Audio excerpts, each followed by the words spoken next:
All right, everybody. How are we doing today?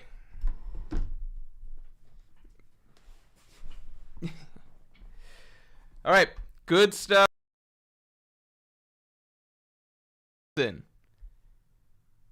I know people are going to be upset. I know you guys are upset, but here's the thing. I'm adding it to the streak.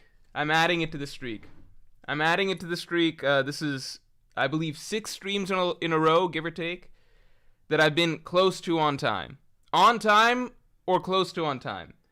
Because let's see, what time is it? This is like less than 8, this is like 8 minutes late. 8 minutes, that's nothing. 8 minutes is nothing. 8 minutes is nothing.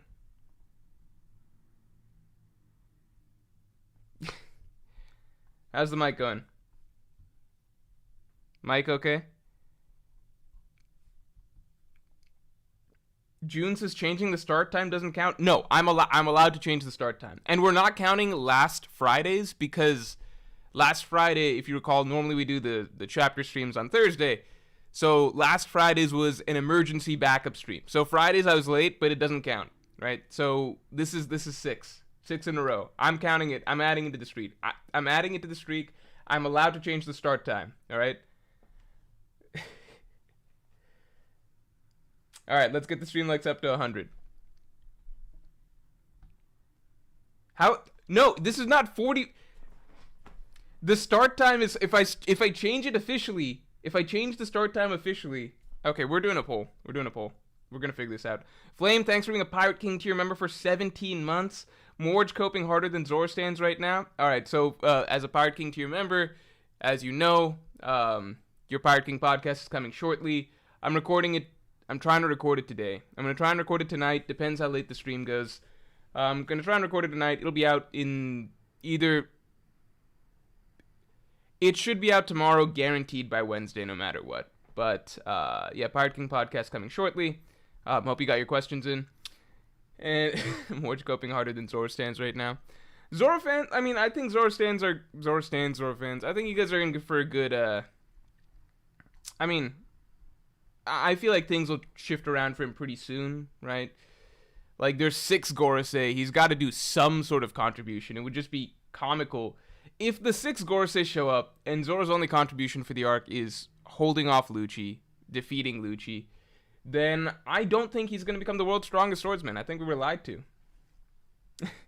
Fushizumi, thanks for being a Yonko tier member for 9 months. 8 minutes is like 3 chapters in Oda time, LMAO. That's true. I mean, this 10-minute timer, does anyone have a guess for... You remember we were trying to figure out, like, how much longer Egghead Island would go, and I swear that we as a community have been throwing out the 10 to 15 chapter estimate for the last, like, 30 chapters. It's been like, yeah, I think we'll be at Egghead for, like, maybe 10, 15. We've said that God knows how many times at this point. I think right now, again, my estimate would be another 10 to 15. Same as my estimate 10 to 15 chapters ago. So, you know, this 10-minute timer could take a long-ass time. Before this, did I miss any supers, any members, anything like that? The Final Storm, thanks for the 5. Ancient robot catches Sunny, brings Sunny to giant ship. Bonney recognizes the robot and brings it back to its prime with her... Whoa! Yo, hold on. This is a really cool idea. Bonney bringing the robot back to its prime. I like that a lot. The Final Storm, that's a great little idea. Never thought about that. The robot being back... Prime... You've heard about Prime Roger level. What about Prime 6 Gorosei? You know what I mean. 5 plus Kizaru. 6 Admiral level characters is what I'm trying to say. It's 6v1, right? So, yeah, the Prime robot. I didn't think the robot had declined from its prime, but I guess it probably kind of did. I don't know if,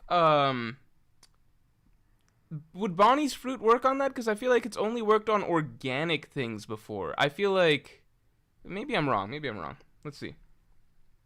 1 chapter a minute, 10 chapters. Hold on. Am I allowed to change the start time of the streams? Yes. Wait, What's the point of doing this poll? You guys are just gonna vote against me. Maybe I gotta rig it. I'm sorry.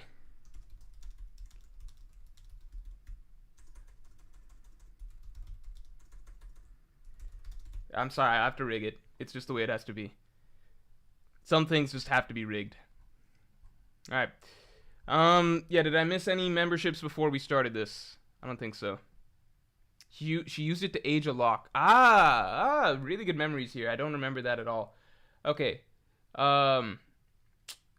So she used it to age a... Okay, so she could theoretically age down the robot then. That would be really cool. I wonder what prime... Maybe it's Joy Boy era robot stuff, you know? Which one is no? No voting is an option. There's no... You know, this is not being a dictator. That's not what a dictator would do. Alright, a dictator would... Fuck, what do dictators do? Characteristics of dictators. Let's look this up. Characteristics of dictators. Hold on.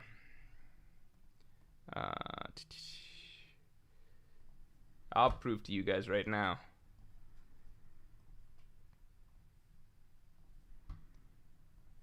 Characteristics of dictators. Dictators are often characterized by some of the following.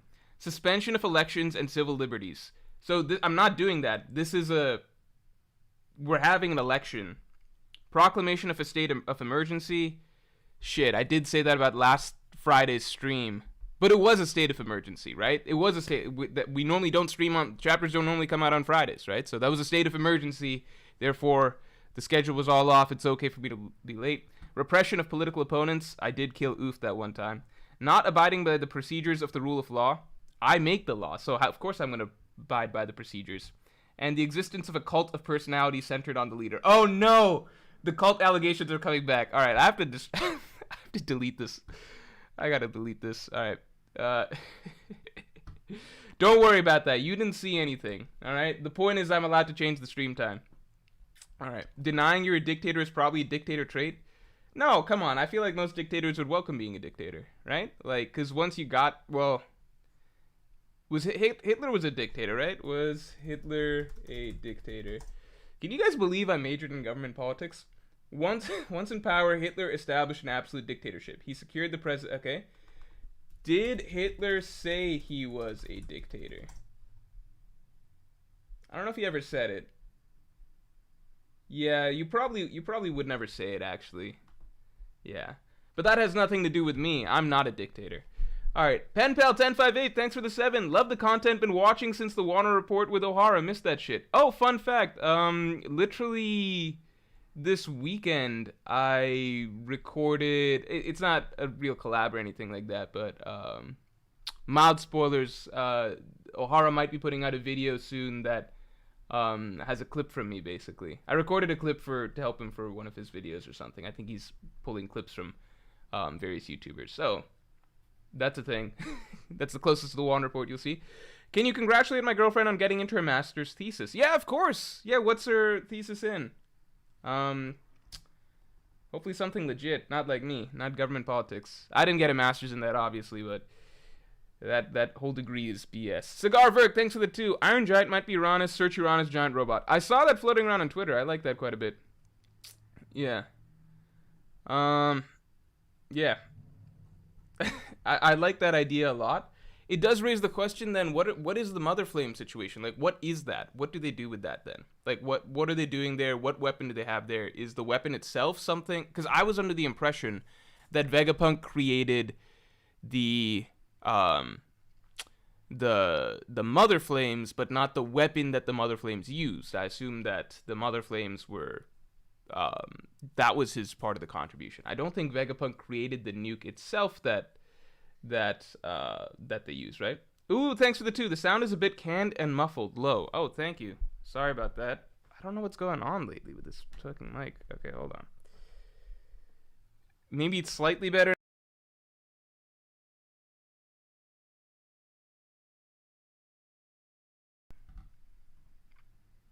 Testing. I'm gonna have to troubleshoot that separately, and by I mean I'm gonna have to get on a call with my editor who knows about how to do stuff with that. Hold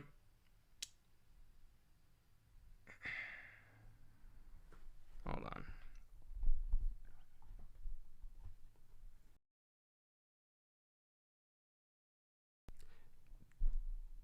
I don't know what the deal is with this mic.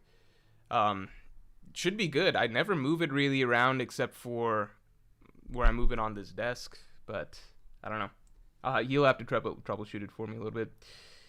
Eyes96, thanks for the 5. In that case, couldn't Bonney de-age the elders to the point before they became immortal through some distorted timeline shenanigans, hence being hurt? I mean, the things that we've seen are, one, her abilities don't seem to work too well on them for certain reasons. No, I guess she didn't really use it on the... Okay, I imagine Haki is a good counter to what she can do, right? And from what we've seen, the Gorosei do have good Haki, right?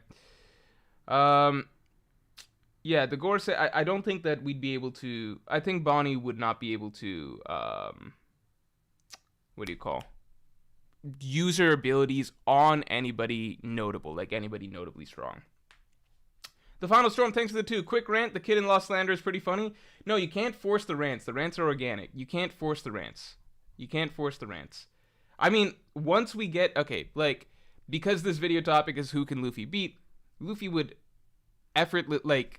it would be... I mean, because right now what he's doing against Kizaru and Saturn is effortless, right? So I'm not even slandering when I say that Luffy would effortlessly beat Kid-in-Law at the same time. It would be a joke, right? It would be... I mean, very literally, he would make it a joke. So, yeah, there's no point in slandering them. They're just so irrelevant at this point. Like, they're so far off from the stuff that's happening at this point, right? Like, Kid got one-shotted. No. What do you even call it? Because, like, Kid got one-shotted, but it was like a bonus one-shot. It was like a 2-for-1 special, because his vice captain Killer got thrown in there too, right? So it's like, imagine losing so bad that that your right hand just loses at the same time with you. You know what I mean? It's like, it was just Kid versus Shanks. Killer wasn't even involved, but Kid lost so bad in one move that it had like a ripple effect that his vice captain goes down with him, right? So it's just completely irrelevant to the current level of things, right? And then you have like Law struggling with Law losing to Blackbeard and stuff, and like it's just so clear how far ahead Luffy is right now from either of those two characters, right? It's just, there's nothing to really talk about, you know? It's almost, because like, look at what Luffy's doing. It's just so insanely insulting what Luffy's bounty is right now, because again, just look at what he's doing. Like, for context, admirals are supposed to have a 3 billion berry bounty, right? That's what Cross Guild values them at. They have a 3 billion berry bounty, right? I think Aokiji, let's see, do we know Aokiji's bounty? Probably not yet. I don't think we know Aokiji's bounty, but like, I would imagine it's probably something like 3 billion. Like, Luffy has a 3 billion berry bounty, and look at what he can do to admirals, right? It's just, I don't know. I kind of hate that Kid-in-Law basically served to completely undercut what Luffy's bounty should have actually been post-Wano. Besides, that's not worth talking about. Alexandros, thanks for the 5. Hey, Morj, thoughts on the 10-minute timer? Also, can you say hi to my friend Andre? He's a big fan, love the content. Yeah, drop the Wano vid. Go, thank you. I appreciate it. Wano vid eventually. This month has been very, very hectic for me, as I've been saying. I've been saying not this month for like the last month. But it still stands. Solitary Larks is their commander level, not Yonko like Luffy. Yeah, and I saw some people trying to push them and say, like, you know what, based on what's happening with Kizaru, they must be Admiral level 2. It's like, no, what's happening with Kizaru is irrelevant. There's nothing, like, they're not gaining new feats just because Luffy's, like, wiping the floor with Kizaru. They have the feats that they had before, which is clearly not fucking Admiral level, right? Like, let's not forget what Kizaru used to do. Kizaru used to, like, he gave old man Whitebeard, like, a run for his money by himself, right, you know? Like, Kizaru was giving Whitebeard a bunch of trouble. If you dropped Kid in front of, like, Marineford Whitebeard, it would be a fucking slaughter. If you dropped Law in front of Marineford Whitebeard, he would be underwater in, like, 3 seconds. Yeah, like, let's not, I don't know. The, like, Kid-in-Law being Admiral level is a ridiculous thought. The 10-minute timer, I talked about it in the chapter review. I like the 10-minute timer just because... Okay, so there's two aspects to this. I think that the 10-minute timer is a little forced as a plot contrivance, you know? I like Like, sometimes you have to do something a little forced to create an exciting situation. That's how I view it. I think it's kind of dumb to have it be a thing because, like, the logic is that... How do I say this? I like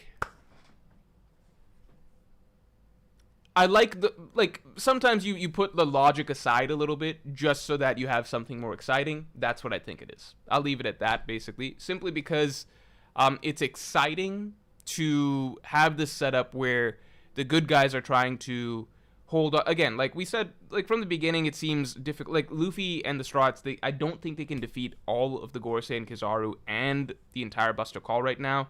Ancient Robot, Giants involved aside, I still think it's just a tall order. I like the idea that they're having... We can get a sense of victory for the Straw Hats, even if the Straw Hats have to ultimately run away, because they're holding down the fort like it's a siege warfare type thing. That's the big battle, right? Like, all these forces are being thrown at the Straw Hats or a Yonko crew. The Straw Hats have to hold them off for 10 minutes so that Vegapunk's speech could basically go off, right? I think that's exciting. It's just like it's just a big final battle. Like, how do I say this? It's just a big final battle, which is what people want anyway, with a win condition written in. Like, that's just what we generally get. We just get the win condition, which is, hold out for 10 minutes, and then the good guys win, right? That's fun. It's a win condition. Yeah, I like it. I do think it's kind of dumb, because it's like, it would give so much like, if Vegapunk, like, if the Straw Hats weren't on the island, and then this 10-minute thing goes into place, then Vegapunk would pretty much be guaranteed to have not get his message out to anybody, right? So it's pure luck that this 10-minute situation was like he's just lucky that the Straw Hats are here, right? So Vegapunk, I've said this before, but he's the world's smartest character, but it's very clear that he's stupid or neglectful or has oversight in lots of practical, strategic type of ways, and he's the world's smartest man in the sense that he's STEM smart, right? Inventor, science, yada, yada, yada, that sort of thing. His plan right here is just plain stupid, because, like, if somebody were to kill him, then you would imagine that somebody would still be on the island, and then he would not have 10 minutes for the thing to go off. Like, in theory, it's like, well, yeah, give everybody 10 minutes to prepare. But at the same time, it would be much, much, much better to have the message go out to as many people as possible than not at all, right? If it gets out to as many people as possible, like the people who are already on a screen, already watching the Denden Mushi, already have it prepared or whatever, you're good. Like, you're going to have made enough of a commotion, right? In most cases, whoever killed you is just going to stop the stream before the 10 minutes happen, right? So it's a stupid decision by Vegapunk, but story-wise, what it sets up to is cool. So that's really all that matters to me here. Like, I never consider Oda to be, like, he's not a logic-based writer, you know what I mean? Like, he's not a writer that's, like, there's just stuff in One Piece that you'll kind of roll your eyes at and be like, okay, a little contrived or a little stupid, but, like, we kind of move past, you know, just because he wants pieces to fit and he wants more excitement stuff, and that's okay. Also, let's get the stream likes up to 100 real quick. Like, if you were to compare to, like some writers, some mangaka really care about the logic and thought process of the story, so they'll, like, have characters really walk through meticulous, like sometimes to its detriment. Like, if you read Hunter x Hunter, you have characters think through every little thing, like, 50 times over, so you really get, like, a very logical thought process. Sometimes just, like a fucking, like, going in circles at a certain point, basically, and, like, not really conserving details, and just going, like, being a little too overly detailed or whatever. One Piece is the opposite, right? It's just like, well, fuck it, we want the exciting situation, so the logic doesn't really matter, we're just gonna get the exciting situation. You know, it just is what it is. At the end of the day, we got an exciting situation, so I'm rolling with it. Chopperman, thanks for the 5. Luffy bounty increase post Egghead. Seems quick, but he's literally the biggest threat the government has ever seen, and 2 enforcing endgame opponents. If Luffy... It's so tricky, because it's just like... I feel like Luffy's final story bounty will probably be like 5.6 billion berry. But at this point in time, it feels like anything short of, like, another 3 billion berry increase. It's just like, how are you even going to logically pace out Luffy's bounty increases from here to the end of the story? Because whatever happens here probably fucks up like the world government for the rest of the for the rest of their existence, right? Like, this is the trigger that will cause the fall of the world. It would arguably be worse already what Luffy's doing right here than anything that Roger ever did, right?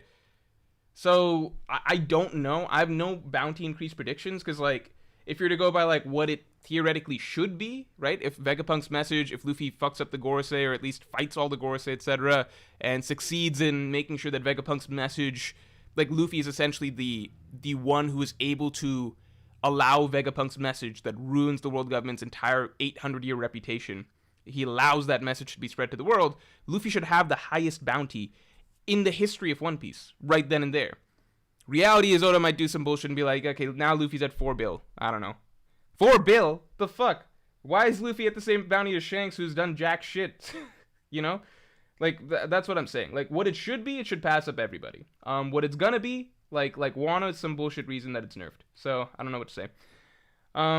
Yeah, seems quick, but he's literally... Yep. I agree with all that.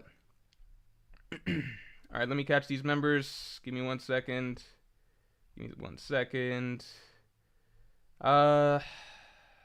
Yeah. And let's get the stream likes up to 200 real quick. Once we get to 200, I'll start doing the main event. Diaklia, thanks for being a Yonko tier member for 15 months, man. Do you think it's possible that Blackbeard might be the one to take out Emu before becoming the king of the world and the main villain again? I definitely think it's very possible. I think how Egghead goes, because the way Egghead's been going, it's been building up the Blackbeard pirates and kind of setting them up as this underdog sort of threat, right? Like the dark horse. That's what Blackbeard's always been. He's been the dark horse of this big competition, right? And the world government is basically like the established favorite, or the reigning champions, right? So the question is the story going to come down to the Straw Hats versus like the dark horse rival that basically came in,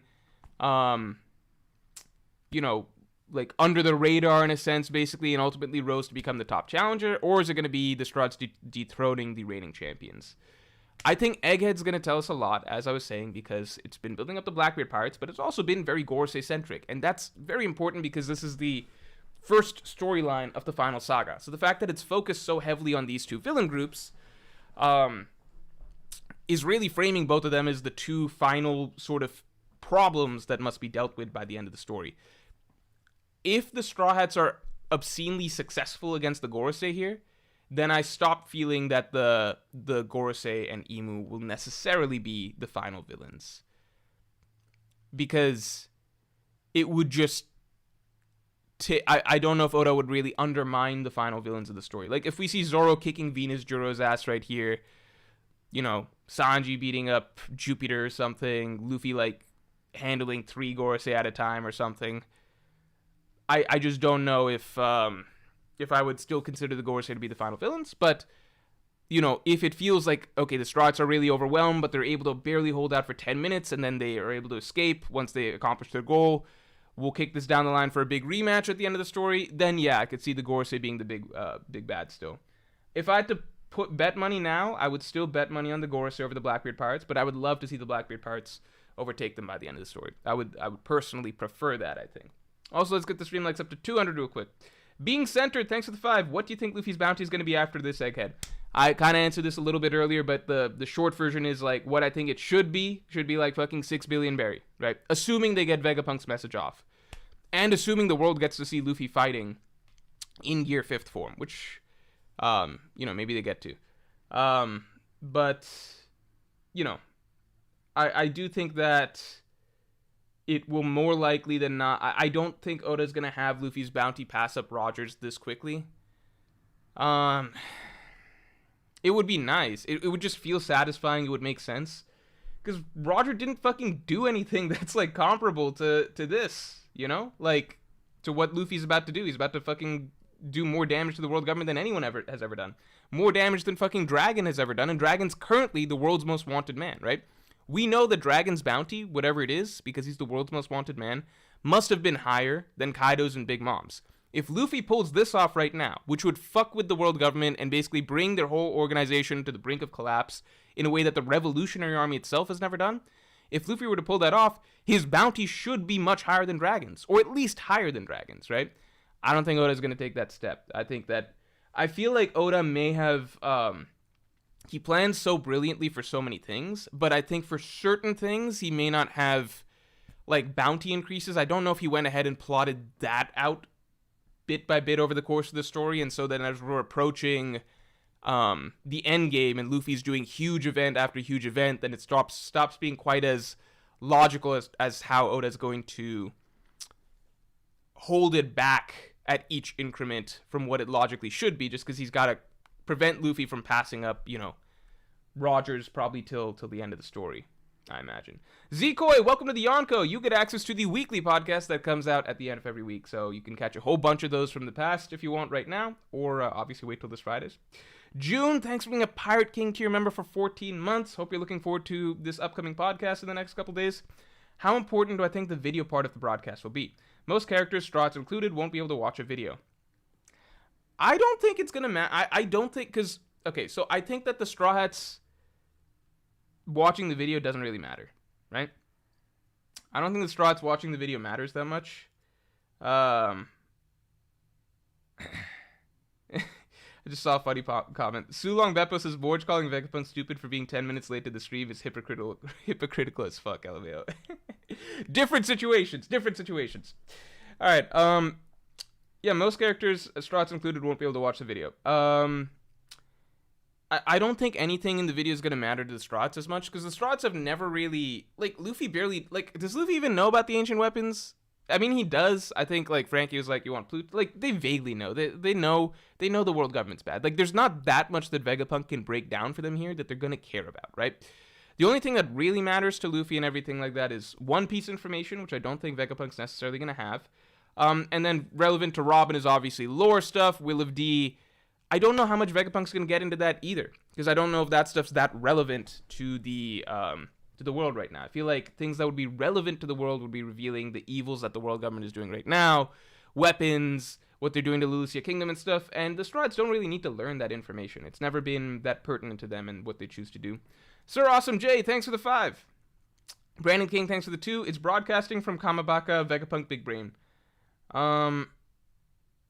Wait, then what's the 10-minute timer for?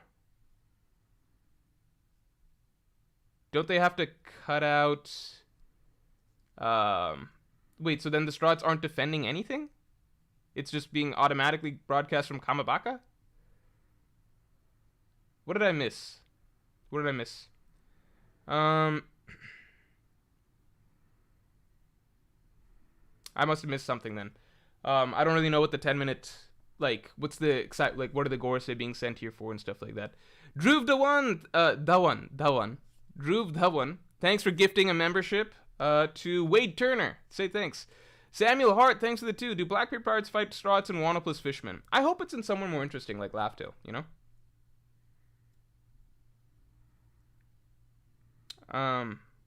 Yeah, I know the 10 minutes are for everyone to get prepared. I'm saying, like, isn't the broadcast isn't it being broadcast from Egghead Island itself, which is why the Gorosei are being sent here, and which is why there's stakes to the Straw Hats trying to stop them, right?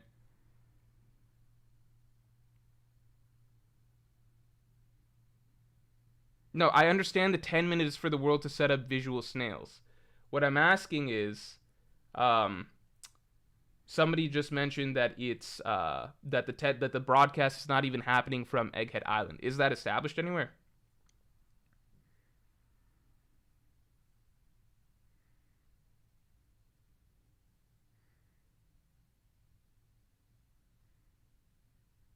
Brandon King says, it's a trick by Vegapunk to make them believe it's being broadcast there, then they find out it's a trick. Okay, so this is a theory. This is not something that's established. Okay, just confirming that. Breezy2X, thanks for the 5. Prime Roger versus Kizaru, Fujitora, and Green Bull. It depends, because based on what we're seeing right now, Luffy can handle all 3 of those. There's no question, right? Because Kizaru would have just died this chapter if a marine ship wasn't there. He would have died, no problem. Like, Kizaru seems to be being treated as the lesser threat of Saturn and him. Luffy is low diffing 2 of them at the same time. if you threw in, if it was Saturn, Kizaru, and Green Bull, I don't think this, like, Luffy has more difficulty, yes, but it's not like, oh, all of a sudden Luffy would go from, like, like, having no problem with Saturn and Kizaru to suddenly being like, oh no, fucking Green Bull's here, now I'm fucking lose this fight, right? Like, you cannot like, basically what we just saw this last chapter, unless you are hardcore trying to make up some headcanon about why Kizaru's doing this or that or something like that, Kizaru just dies in a few panels like that in a 2v1 if there's no ship there. He's just dead. He's no longer alive. He is passed away, right? Deceased. Luffy at this moment in time, there's nothing to suggest that he cannot take, like, if you're taking what happened right here, it seems as though, yes, Luffy can handle 3 admirals at the same time. It would probably be extreme diff or something like that, but, like, to me it's like, if he's low diffing 2v1, then, like, if it's a 3v1, it probably goes to extreme diff or something, but it's not like Luffy would suddenly lose. Especially because it seems like he can dispose of admirals very, very quickly at this point, right? So the question is, like, where do you think Prime Roger scales to current Luffy? I don't know. We're going to discuss that as the stream goes. Oh, faithful. So, it's a theory. If it's a theory, then I'm not really, like, discussing that. Like, it's just based on what we know, right? What's the point of discussing it's a theory or not? Oh, faithful, thanks for bringing a Yonko to your member for 10 months. Why do you think Roger couldn't be Joy Boy? It's just the fruit that makes Luffy the chosen one, or do you think that Roger didn't have what it takes? I feel like Roger would definitely have had what it takes. It seems like very similar personalities. Roger, as far as we know, has probably the best, like, at least just from hype and, like, Kaido's implied statements, the strongest Haki of all time.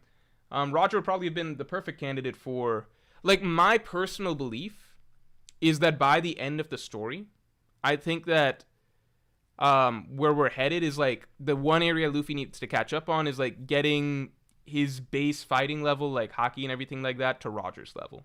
I think that's still missing, right? But I imagine that Roger would be, like, very comparable to Luffy as Joy Boy. Maybe Luffy's, like, a bit more suited to the fruit than Joy Boy was, probably. I mean, than Roger was. Luffy probably a bit more suited to the fruit than Roger was.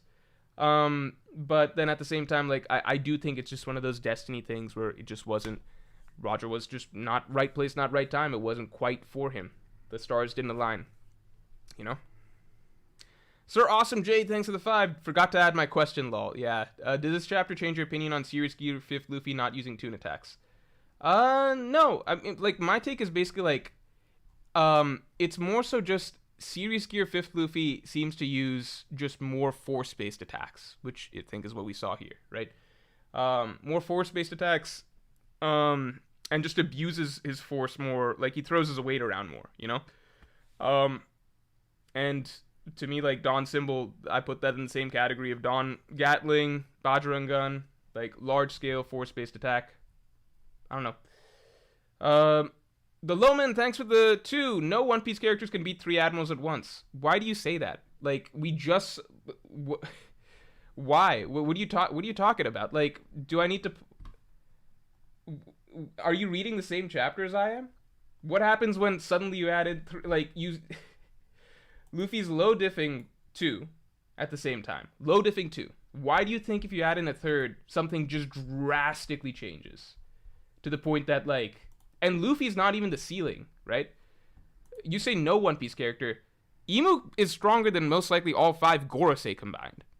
You don't think Imu can take 3 fucking admirals? Imu would wipe the floor with 3 admirals. Like, what are you talking about? You think Imu cannot take 3 admirals? You don't think Imu could take Kizaru, Fujitora, and Green Bull? The fuck is Green Bull gonna... Like, Green Bull would probably fucking pass out from a heart attack just being in Imu's presence. What are we talking about here? Wirtio Man, thanks to 5. The 10-minute thing isn't a plot contrivance. Vegapunk didn't think he was going to be on Egghead when he died with a Buster Call headed for it. What do you mean Vegapunk didn't think he was going to be on Egghead when he died? Vegapunk's always on Egghead. When does he, like, the only times he's left has been to go to Marijua. Vegapunk even thought, like, literally, the arc begins with Vegapunk's, like, or Shaka musing that he thinks that he's going to get killed or something. Why didn't Vegapunk think he was going to be on Egghead? Isn't this, like... What are you talking about? we know the way that Vegapunk was supposed to go down, which is just CP0 killing him, right? Which is the most logical, basic, straightforward ABC thought process that, like, you don't have to be the world's smartest person to think of. Like, fucking anybody would know that, right? A fucking assassin would come from the world government to kill them. Maybe they send CP0. Maybe they send an admiral. They're gonna fucking send somebody, right?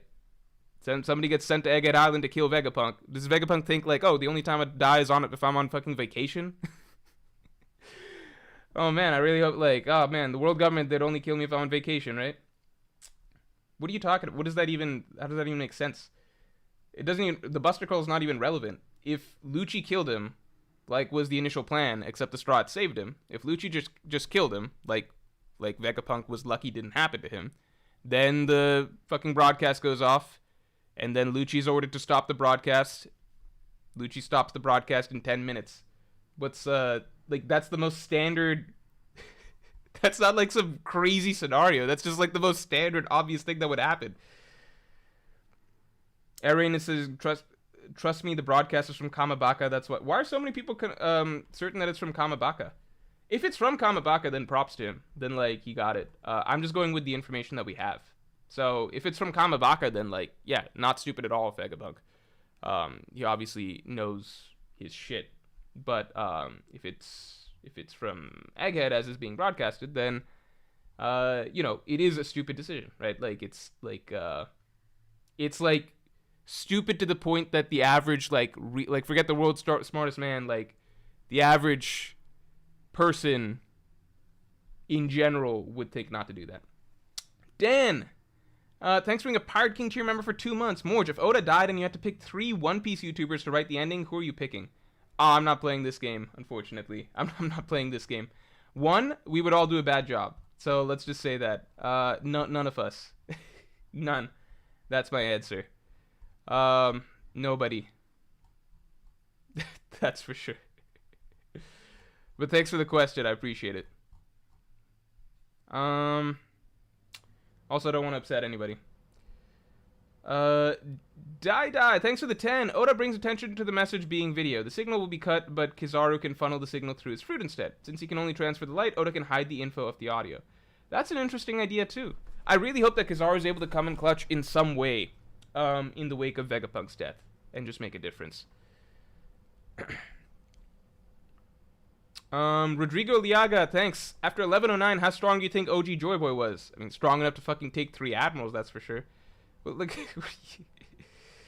I'm so shocked. I'm just like look at, like, read the chapters.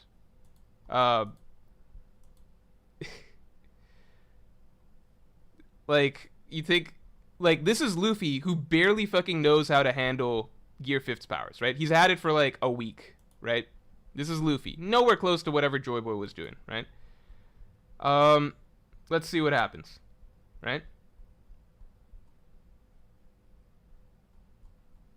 Where does this little battle start? I guess here. Okay, so I mean, this is Luffy handling 2v1 admirals, right? We're gonna call Saturn, Gorsei Saturn Admiral level for this, right? We're gonna call Gorsei Saturn Admiral level, right? I don't think there's anything.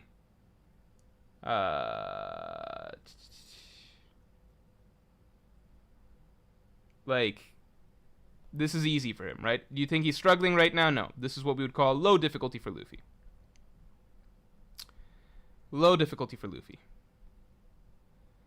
Alright.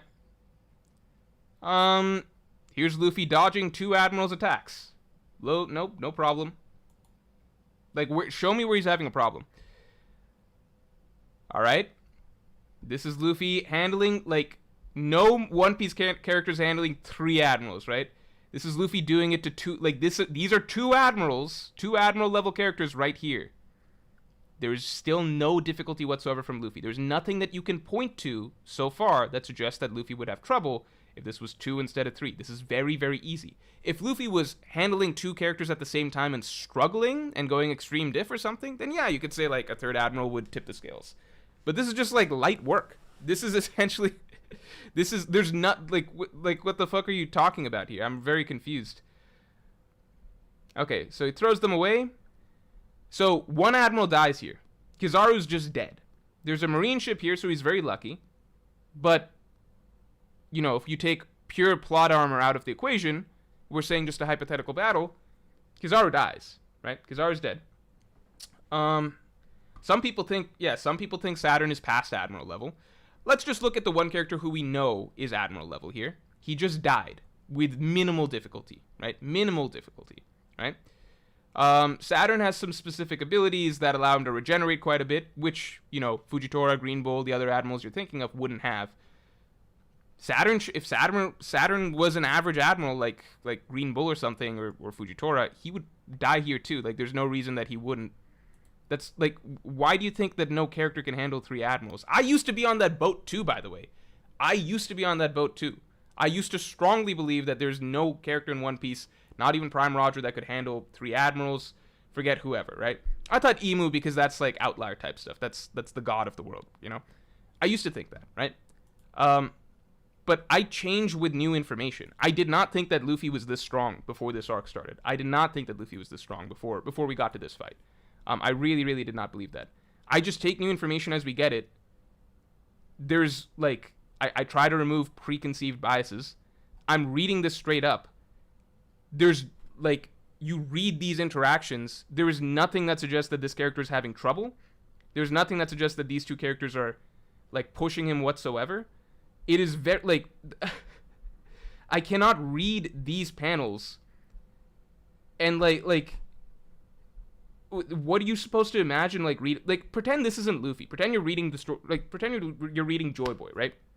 Like, because I think some people get wrapped up on the idea that, like, Luffy shouldn't be able to do this, or, like, they're trying to make up, like, stories or whatever in their head. But I'm just reading this. This is humiliation. This is effortless humiliation. Like, I've never seen villains, like, major villains in, like, shonen manga, like, treated like this, right? This is effortless humiliation. This is just overwhelming dominance. He can do whatever the fuck he wants with them. Like, what is this? Like, what would you would call this, like, low diffing, zero diffing, like, straight up. If this was any other situation, that's what I would call it, right? Like, this is what am I supposed to say with this, right? This is a joke. He's turning them into a joke. He's not having any difficulty. It doesn't matter if there's 2 or 1. Like, why should I be like, oh no, 3? That's when Luffy, they would just murder him if there's 3.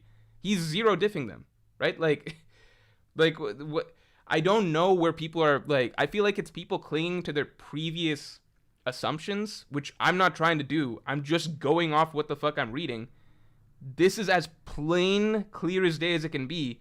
Luffy fucking, like, is light years ahead of these motherfuckers, right? Like, this is a joke. Like, I don't know what else Oda could possibly do to make this even more dominant for Luffy. I feel like Luffy could, like, straight up, like, like, I wonder, like, does he need to straight up have Luffy, like, just murder both of them, which he would never do? For people to be like, yeah, Luffy could probably handle, like, this is very easy for him. He could handle 3 admirals. I don't know what, yeah, Sinister says it's beyond the concept of diff. Like, I've never seen shit like this is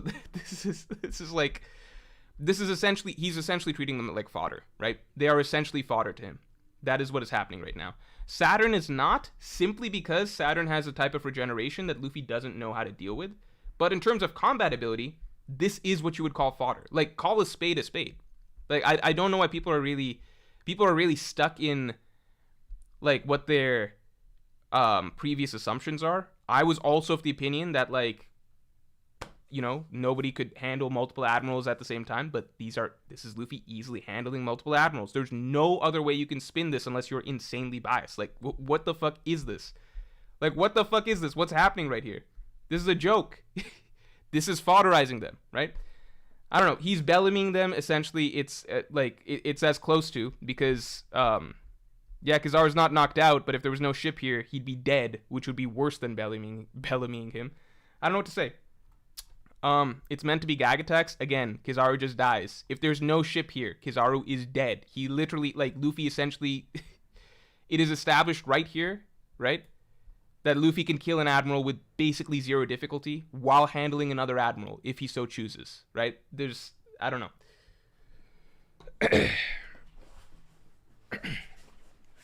All right, let's move it along.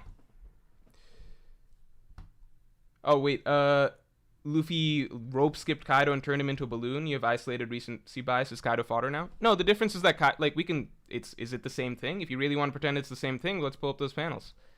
So Luffy did pretty hot against Kaido right off the bat, right? So he's doing this. He's doing this. He's fucking with him, right? He's doing some stuff, right? But the difference is Kaido does turn around. Luffy gets giant, Kaido bites, Luffy does jump rope, Kaido hits him with Boro breath. There's a back and forth here, right? There's a back and forth. The advantage is kind of switching back and forth, right? It's going back and forth. That is not the same as this. Like, come on. Luffy slamming them both at the same time. So imagine it's not just Luffy versus Kaido. Imagine it's Luffy and Big Mom at the same time. Like, Luffy turns him into a pizza, and after that, what happens? Luffy throws, let's say Kaido. Luffy throws Kaido away, and Kaido dies because Kaido gets thrown into the ocean and he dies. That's what the comparison is, right? That is totally different from like jumping rope, then getting hit with a blast breath and stuff like that. No, this is pure dominance. There's nothing that is happening on Kizaru's end here that suggests that Kizaru is remotely close to competing with Luffy right now. Kizaru's throwing out his attack, throwing out his like laser beams and stuff like that. Luffy fucking smashes him, turns him into a pizza, fucking rotates him, bakes him, whatever the fuck. And, yeah, throws him into the ocean. Murders him. He's dead. Kizaru just died. It is, if you want to compare that whatsoever to the Kaido scenario, it is like, no, it is not close to the same thing. Kizaru just died, right? Kizaru was lucky enough to land on the ship at least, and he's fucking... No, like, this is, you think this is the same as the Kaido situation? It's not. Now, I'm still of the opinion that Luffy beats Kaido in Gear 5th right now. For sure. But, like, you can't downplay and be like, well, what Luffy did in this chapter wasn't that dominant over Saturn and Kizaru. This is, like he's fucking... Look at it, like, what is this? Look at him. Look at him. Look at him. Look at this dude. How are you, like... How fucking biased would you have to be to actually act as though, like, you're reading this chapter and you're like, yeah, I still think Kizaru is, like, close to Luffy. He didn't just get fucking humiliated low diff right here. This is what you would call a low diff. Like, forget the names, forget Admiral, forget whatever. Just be like, imagine you're reading this chapter blind with no context of anything. You're just reading some characters fighting. This character just got fucking fodderized by another character. That's it. That's it. That's it. I don't even know what to say. Like, what more do you need to see? Like, do you need Kizaru to literally be killed by Luffy? Do you need Kizaru to literally be dead before you're like, yeah, you know what? Yeah, maybe these admirals, they don't have a shot at doing shit to Luffy at this point. I don't know what to say. He pizza diffed them. I don't know what to say. Kizaru ain't bleeding. God fucking damn, man. Like, oh my god. Like, what? Okay, so I guess he's doing okay then. I guess he's doing okay. Again, he could just be dead. If there was no Buster call called, and this was just a fight, he's just dead. Forget bleeding. What more do you want? He's fucking flat on his back. He's panting. He's covering his fucking eyes. Yo Faru says bro's crying over Vegapunk though. I love the headcanon. I do believe that Kizaru is going to have a character turn at some point due to Vegapunk, especially once the message starts. But you know what the funniest shit is? So the Kizaru defenders no longer get the Vegapunk excuse, because we had this one time before. So, Luffy versus Kizaru round 1 happens, right? Who remembers and Kizaru loses that. Who remembers what the Kizaru defense was throughout that? It was Kizaru is throwing the fight because he's trying to actually not kill Vegapunk. He doesn't want to kill Vegapunk. He's trying to make sure he's letting Luffy beat him so that he doesn't have to kill Vegapunk. That was the excuse throughout the fight.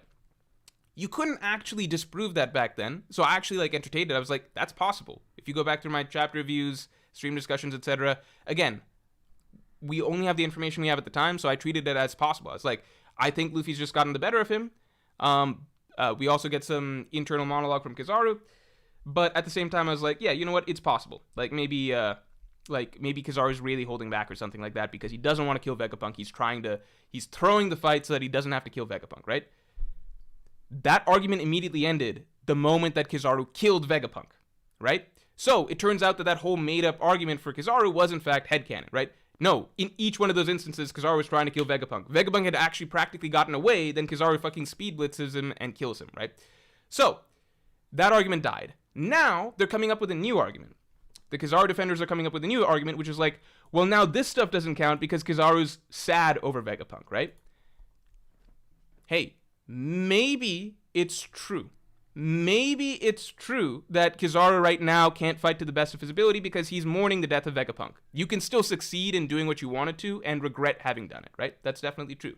But, unfortunately, we're not going to give you that leniency because at this point it's just moving goalposts. Because the last time that this Kizaru headcanon was made up, which is that he's really trying to avoid killing Vegapunk, turns out that's false. In each one of the, like, Kizaru was trying to kill Vegapunk the entire way through. He fucking murdered Vegapunk at the end. Vegapunk is dead because of it, right? Maybe this new route is, this new brand of headcanon is true, but because the last one got disproven so hard, I'm just not really going to entertain the new one until we get conclusive evidence for it. Because otherwise it's just like, no matter what, the goalposts will be moved to just keep saying that Kizaru, no matter what, it doesn't count, because you can always make up something for his mental state, right? First one got disproven hard, maybe the second one's true, but because this first one got disproven so hard, I'm not even going to bother entertaining the second one for right now, because it's just like, at this rate, we never have a conversation about anything because you can just always fucking make up some bullshit about Kizaru, right? Anyway, let's keep going. Let's actually do the thing. Yeah, Kizaru literally killed Vegapunk, which means that the entire, like, we had that whole debate going for round 1 of Luffy versus Kizaru. Like, Kizaru wasn't really trying. He was holding back. He didn't want to, like, he was trying to avoid, like, he wanted Luffy to beat him so he wouldn't kill Vegapunk. False. Turned out, factually, indisputably, Kizaru not only was trying to kill Vegapunk, it's no longer a hypothetical. Kizaru straight up killed Vegapunk when Vegapunk was basically getting away scot-free, right? Kizaru was not holding back round 1. That's factually not true, right? I don't want to go through that bullshit again with round 2, which is just like, yeah, maybe we could make up a new excuse for him. But it's like, when it was disproven so badly in round 1, like, what's the point? Like, you can make up some bullshit again, but how about we actually just wait this time till, like, there's some solid evidence of that rather than bullshitting and, like, making some shit up and having it just hardcore disproven, you know? All right. The cauterization theory, yeah.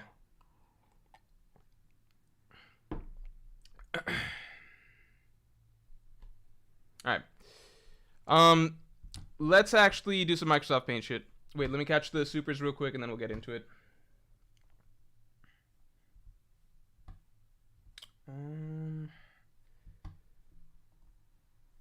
Let's see. Also, let's get the stream likes up to 300 real quick.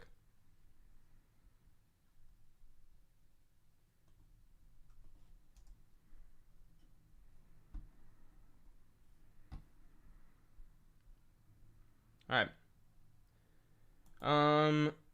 Where are we at? The Loman, thanks for the 5. Okay, but if we're talking OG admirals, no one's beating them together all at once. Well, besides maybe Emu. That's a discussion that we're gonna have. That's a discussion we're gonna have. Again, Emu's like this weird outlier, but my big thing is basically, I don't know what the gaps are between the admirals. I honestly, I think the only admiral, so Akainu's this outlier to me because, in theory, from the things he's done, he's not too far off from Kizaru, and he's basically the same as Aokiji. But based on role of in the story, potential of the character, stuff like that, he may have unlocked Advanced Conqueror's Haki. If Akainu's unlocked Advanced Conqueror's Haki, then he's on a different level from the other admirals, right? If you're talking about Akainu from Marineford, like, that Akainu is close to the same as Kizaru. It's, he's stronger than Kizaru, but Akainu was never, like, we got to see each of the admirals, Kizaru, Aokiji, and Akainu, we got to see each of them fight Whitebeard. They all did roughly the same. Akainu was clearly the most prominent of the 3 back then. But then we also got, so, like, a lot of people speculated back then that he's on a totally different level than Aokiji and Kizaru, just because he was getting, he had more of a spotlight on him. But then we found out that, like, he fought Aokiji and it was essentially a tie. So the gaps weren't supposed to be that big, I think, pre-time skip. I feel like Akainu, if he's gotten a really big power-up, like, again, Advanced Conqueror's Haki exists, Akainu to me seems like the type of character that would be perfect for Conqueror's Haki, Advanced Conqueror's Haki. If he's gotten that since then it's a totally different discussion. But if not, then I don't see like what would be the real difference. He's not that like pre-time skip what we saw at Marineford. Akainu wasn't portrayed that much stronger than Kizaru. You know.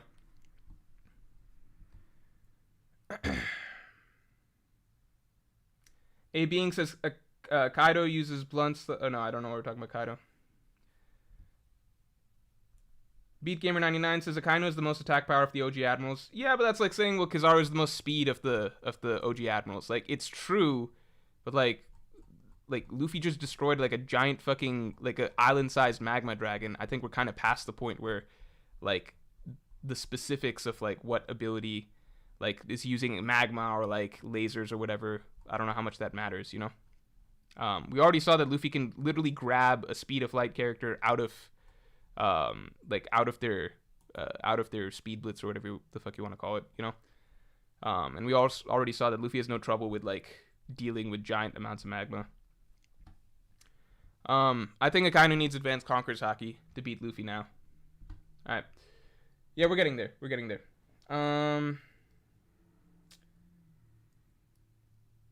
Dev, thanks for the 2. Jumping the gun. Kizaru's fine, just crying for Vegapunk. Dude, it's just like you can't keep making shit up though. We need that established. If you get that established, then sure. But we like if you want to say he's crying for Vegapunk, you kind of need to establish that from previous panels, because we already get like what do you call like we've gotten plenty of moments of like Kizaru post stabbing Vegapunk, right? Where does he stab Vegapunk? Stabs Vegapunk right here. Stabs Vegapunk. He's good. He's moving to keep fighting. Like, he's still fighting. Like, he's still going for his mission, right? He gets caught by Luffy. Then after that, what's he doing? He's fucking shooting lasers and shit at Luffy, right? Like, he's still clearly fight. Like, there's no emotional reactions that we're like. It's not like we're being told that, oh, he's nerfed right now because of Vegapunk. Like, he's still fucking doing everything, right? Then he gets fucked up by Luffy, and he's on the ship like holding his head, right? You can't just pull the, okay, well now all of a sudden, like being fucked up by Luffy and being thrown like, and being slammed into the ship by Yonko, that's a coincidence. That's not the reason that Kizaru's like fucking panting and like holding his head. It's cause like the moment that happened, like it's cause the Vegapunk thing that he showed no previous like what the fuck are you talking about? Like, he kept fighting throughout that, and then he gets fucked up, and then you're like, okay, well, no, he's not actually fucked up. Now he's actually, in this moment, this is a total coincidence. It has nothing to do with Luffy just fucking manhandling him. In this moment, it's actually, now it's because of Vegapunk, you know? Like, what the fuck? Then what about these eye lasers and stuff before? He wasn't thinking about Vegapunk then? What are you talking about? I literally don't get it.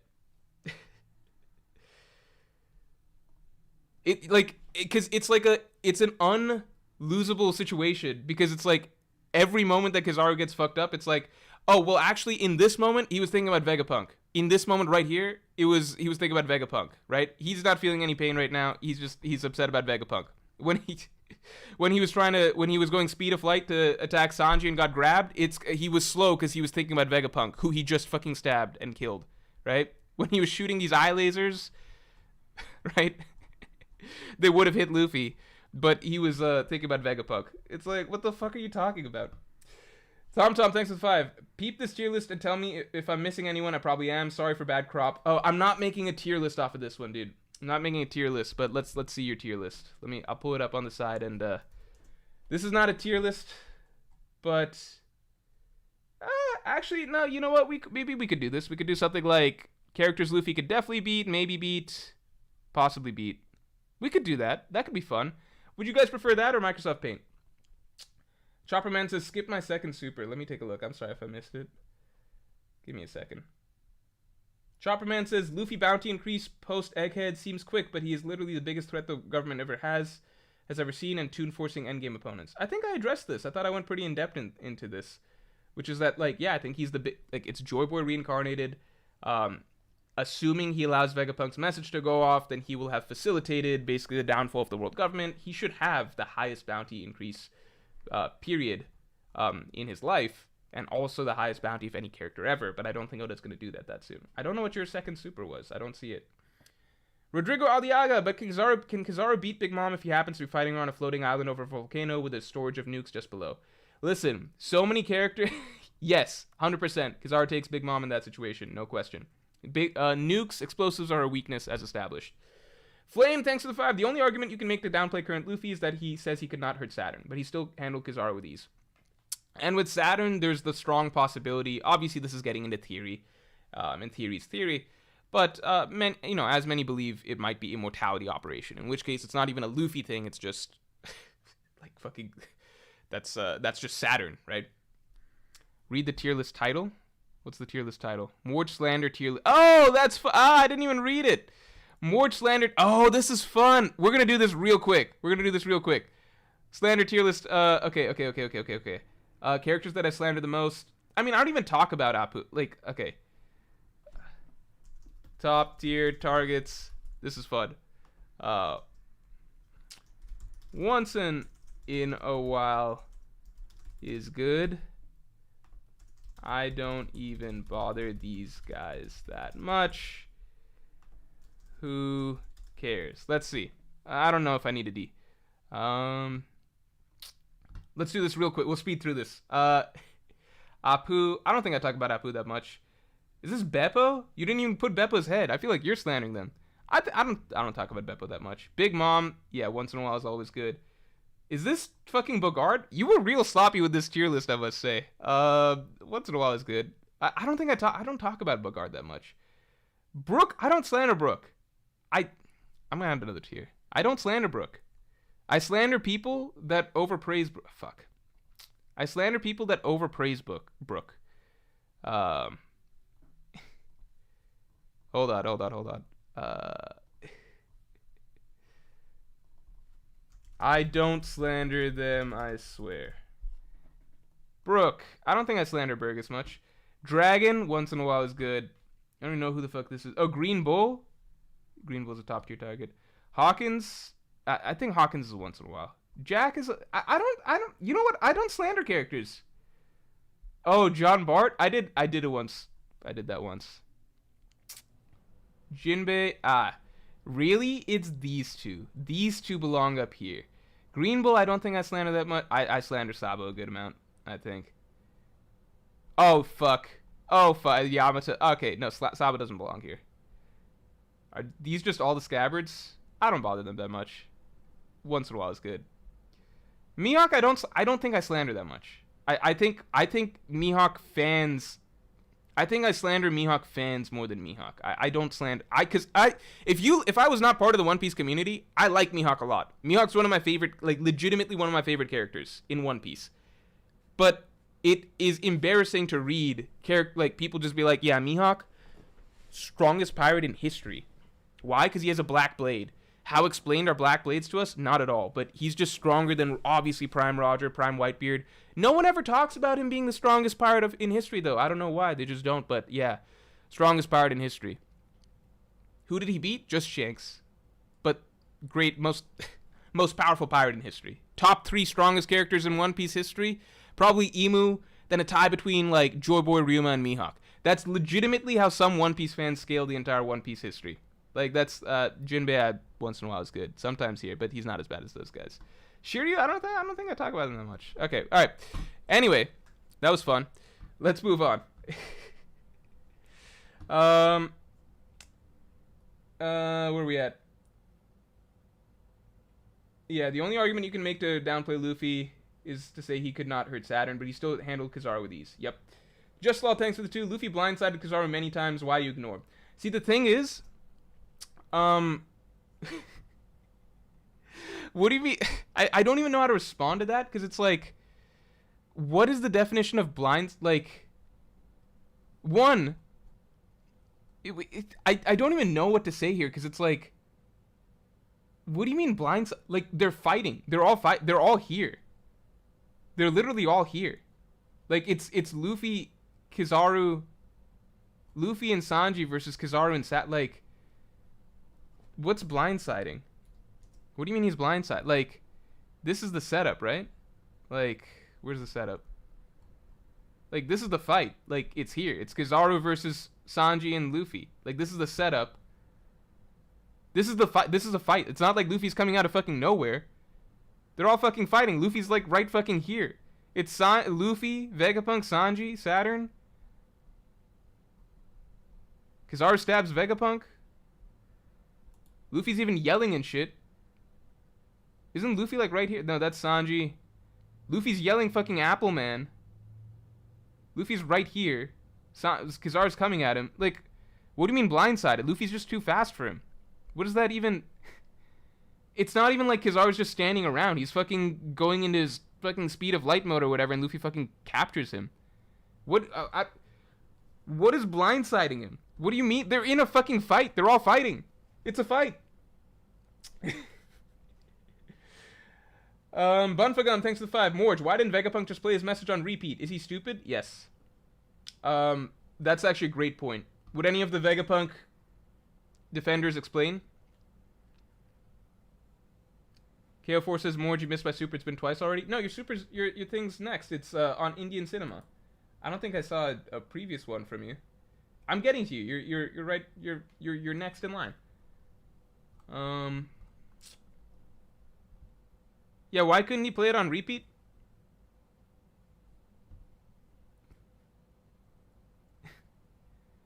Just Law says Kizaru wasn't going after Luffy, he was going after Sanji and Vegapunk. That's not what blindsiding means, though. What the fuck? Like, what?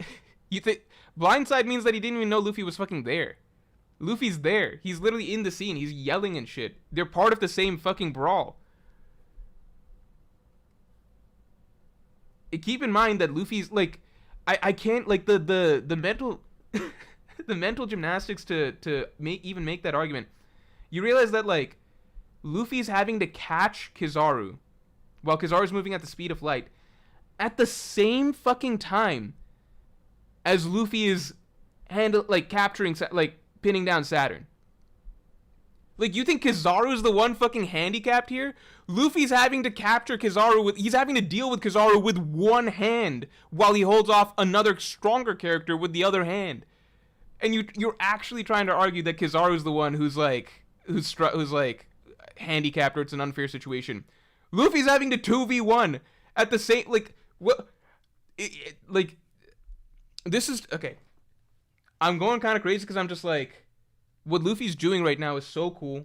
It's like, I don't know. It's one of those things where it's like Oda just like broke the glass and was like, all right, I'm going to let this main character loose. You guys are going to see the shit that he can actually do. We're heading towards the end of the story. It's going to be fucking insane. This is what was all building towards, right? Like, this is Nika, Joy Boy, Luffy reincarnated, his full abilities and stuff. And then, like, there's these fucking, like, locked in Admiral fans who are basically just trying to, like, downplay the whole thing because they're so obsessed with, like, power scaling these fucking dudes who are not that important in the grand scheme of things.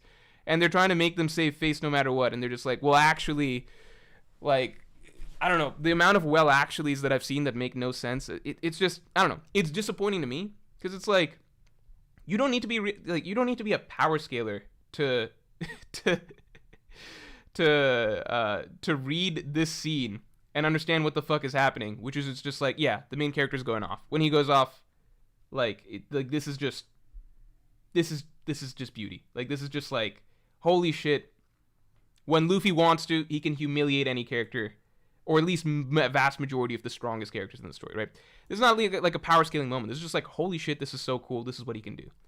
And then you got like these like Admiral stands who are just like, no matter what, trying to somehow diminish this, which is the most outrageous shit you can have a character. It basically goes to show that no matter how insanely one-sided or stomped a certain character gets, like, if you are biased towards that character enough, like, I don't know how much I don't know how much more Oda could have done here. Like, it's just, this is the most, like, one of the most lopsided displays of, like, power disparity in the entire story, right? But it just goes to show that, like, at a certain point, you can always make up anything in your head to justify that, like, no, you know what, my character didn't just get trashed. The author didn't just, like, completely humiliate this character to display how far the main character has come, right? And which is just light years ahead of the characters that I like. I don't know. This is like, I don't think I've seen anything quite like this before. It would be like if when Shanks one-shotted Kid in Killer, imagine if Kid had like an actually strong fan base. I wonder what they would be saying then. I wonder if they would be like I wonder what arguments they would go into then. All right.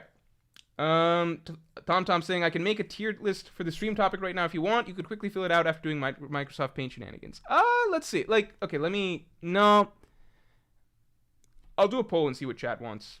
Which format they would prefer. KO4, thanks. What's your opinion on Indian cinema? Bollywood is I grew up watching Bollywood movies. Like, my parents would watch Bollywood movies like probably as often as like American movies. It was like they would bring them home and watch it on DVD and stuff. So I'd watch too. DVD, like whatever the fuck it was, I forget. I think DVD mostly. So I'd watch too. They're fun. They're much looser with just like writing and logic and there's a lot of tropes that are. It's just a more campy and silly form of filmmaking for sure. I would also add that there's a type of humor, at least to old school 2000s Bollywood movies, that is different from American comedy, which it's kind of dumber, but like it's a lot of fun to enjoy. I will say there are some Bollywood movies that I legitimately think are really that I really like Om Shanti Om. There's some that are really good. Like, Bollywood movies can be really melodramatic in ways, but also very heartfelt in some ways. So they're very, there's not a ton of good. And I don't know 2010s honestly. I mean, I know some, but I haven't really been watching anything recently. I will say this, there are some phenomenal Hindi directors that are not Bollywood. That's the thing. So a lot of people associate Indian cinema with just Bollywood, but some of the best couple movies that I've seen are not Bollywood, and they're done in a very, very or not I don't know if, maybe I'm using Bollywood as the term wrong, but they're not that style of movie. They're very, very grounded, very realistic, very a good example I'd say is the film Ugly. I forget the director's name. He's a great director. I would suggest going to watch Ugly. That's a hard recommend for me. Yeah, Anurag Kashyap, he's a phenomenal director. It's not like any of the traditional over the top bombastic Bollywood movies or whatever. This is a very it's an indie style Indian movie. Very, very, very grounded, very, very real. One of the best psychological type thrillers that I've ever seen. You have that stuff in Indian cinema. It's just the minority. Yeah. So, some stuff. Okay.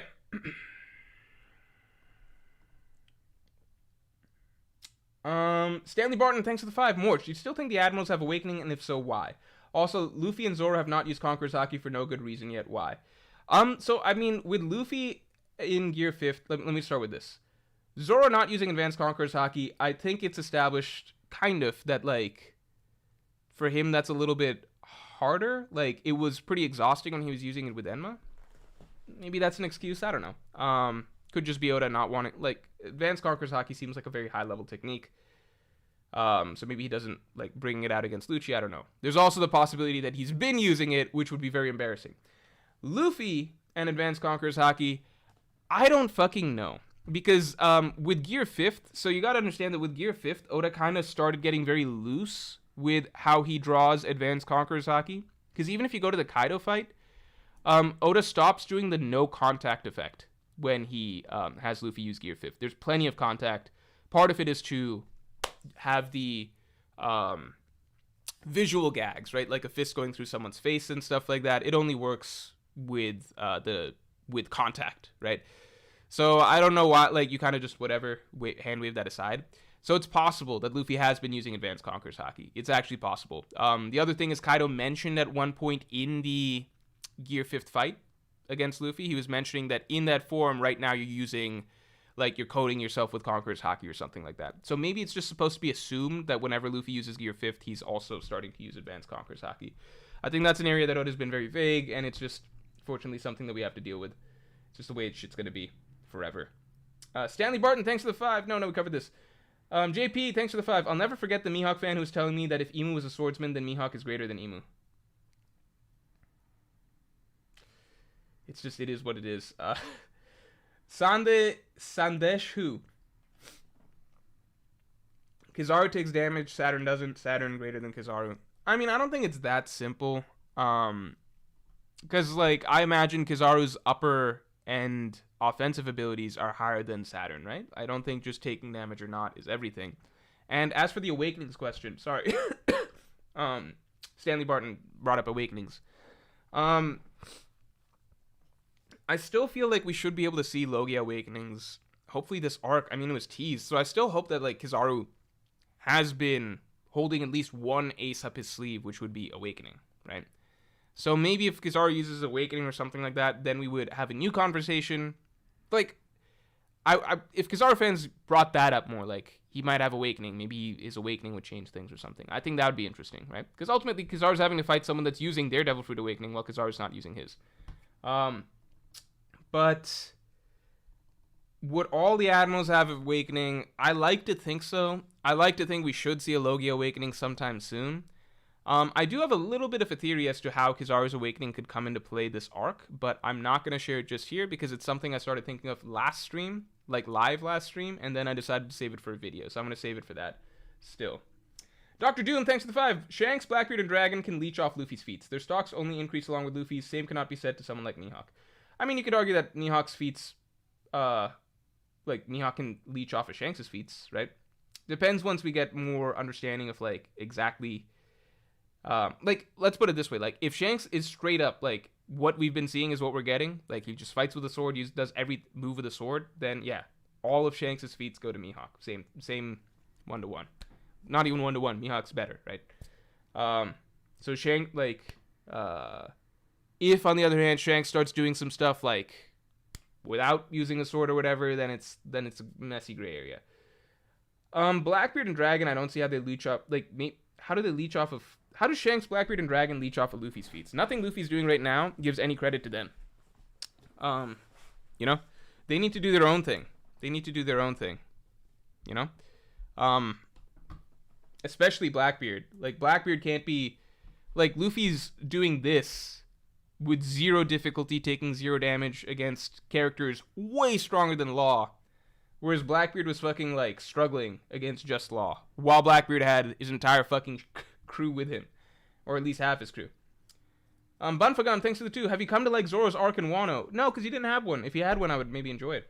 The Black Blur, thanks for the 5. If Mid had a strong fan base, then Mid fans would say that Shanks cheated by seeing the future. Dude, just imagine, like, if Kid had a fan base, like, Luffy does this shit to Kizaru, and because there's so many Admiral fans, like, you're still getting random, like, there's basically no limit to how badly an Admiral could get stomped, it seems, and then there still be defenses for it, right? That's just what's being displayed here, right? It's limitless, right? Kid, it would be the same thing. Like, Shanks one-shotted Kid and Killer at the same time. I already saw some defenses being like, well, it's because Kid's own, like, Shanks was lucky because he made Kid's own, like, contraption, like, explode, and Kid mainly got injured off of the explosion and not Shanks' attack. And it's like, yeah, that could theoretically be true. But is that really what you think Oda is trying to show in that moment? Do you not think that in this, like, you think in this moment it's just like, whoops, what a wacky, like, what a wacky, just, like, unlucky moment for Kid to get hit by, like, an attack of Shanks, you know? Like, just blew up in his face, and, due to just poor timing and, just weird convergence of like, weird interaction of abilities and powers and weird convergence of events, like, oh, well, in this 50-50 situation, Kid happened to go down much quicker than expected, right? Like, you think that's what's being communicated, or do you think, like, my question is just, like, what do you think the author is communicating, right? You really think that Oda's trying to say that in any way, these two characters hold a fucking candle to Luffy right now? Like, who do you think, like, Oda's favorite character is? Who do you think Oda thinks is stronger in this situation? Who do you think Oda is trying to build up to be basically like the fucking messiah of the world right now? Like, you really think that Oda's just like, yeah, and at the end of this interaction, I want them to understand that Kizaru and Saturn are like almost each as strong as Luffy, and if Kizaru wasn't so upset about having just murdered somebody, like his friend, if Kizaru just wasn't holding back this entire time, then he and Luffy would basically be equals. Is that what you think that Oda's like thinking while he's drawing this scene? Like, you think that's what he wants his readers to be feeling?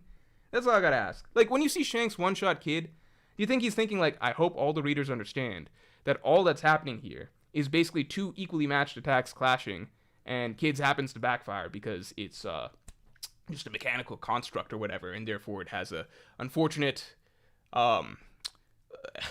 explosion in the aftermath that happened to damage him, and that's why Kid goes down here. So he was defeated due to poor luck. You think that's what Oda's thinking in his head? Or do you think he's thinking like, damn, this is how badass Shanks is? He just showed absolute dominance over like this New World rookie, right? It's obviously the fucking second option, right? I don't know what to say. I don't know what to say. Okay.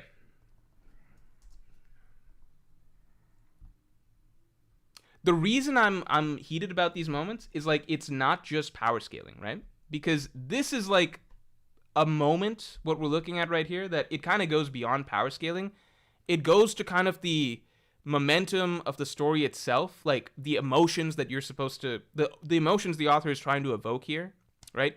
The sort of full circle storyline of where Luffy once was, struggling against characters like Kizaru to where he is now, the trajectory of the hero, how far the hero's gone, like come and gone, the emotional journey of the story, what we're supposed to feel nowadays when we see Luffy doing this sort of things, like these sort of things, like just how limitless his abilities sort of seem to be, like the insane stuff that he can do, how he can turn hopeless situations into basically comical displays of overwhelming power, right? Like, there's a lot of storytelling stuff that comes into creating things like this, right? So when you're trying to downplay it because, like, you're so obsessed with, like, pretending that Kizaru is something that he's not because you're being hooked on an Admiral agenda for, like, the last decade, that's when it gets annoying. That's when I get, like, particularly heated. Like, when I'm comparing, like, Zoro and Law, I fully accept that, like, that's shit where it's, like, I'm more like, I fucking hate one character, and I want to gas up this other character in comparison, you know? This is not the case, right? Same with, like, the Shanks and Kid moment. It's like, if you're trying to sour that moment by just, like, pretending some bullshit about, like, oh, it's actually not supposed to be such a... Like, the author is trying to create a moment, right? Like, a very exciting moment, and just, like, establishing a feeling that we're supposed to get from this character Shanks, right? What this character is capable of doing, just a sense of presence, impact that he has. It's a really powerful establishing moment, right? And then trying to, like, neuter it or water it down by making up a bunch of excuses because, like, you're obsessed with power scaling and, like, trying to, like, find reasons or work backwards to explain why the other guy is actually just as, like, close to as strong or something. Like, that stuff like that bothers me. It's also one of the reasons that the whole Kaido situation, like, I get so mad at, like, the mental gymnastics people have to, like, argue against the Kaido stuff. It's, like, to the point that, again, like, random stuff, like, making up the flame clouds was, like, holding him back, or, like, he could have just dodged Bajrangan. It's like, dude, like, the author's writing a story where, like literally Kaido's final words are just, like, I knew that one day, like, this guy Joy Boy would come along and be strong enough to beat me, right? That's essentially what Kaido's saying. And instead of, like, giving into that idea, like, holy shit, this guy Kaido was so strong, and, like, Luffy awakened as Joy Boy and just surpassed him, like, story-wise. Like, instead of giving into that and just, like, being like, holy shit, like, Bajrangan just beat down Kaido, who seemed unbeatable up till now and everything like that. Kaido's own final thoughts are like, wow, the guy that will surpass me will be Joy Boy.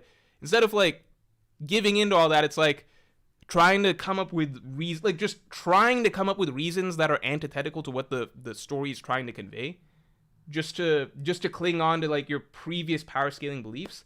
I feel like people really are opposed to when new information comes in.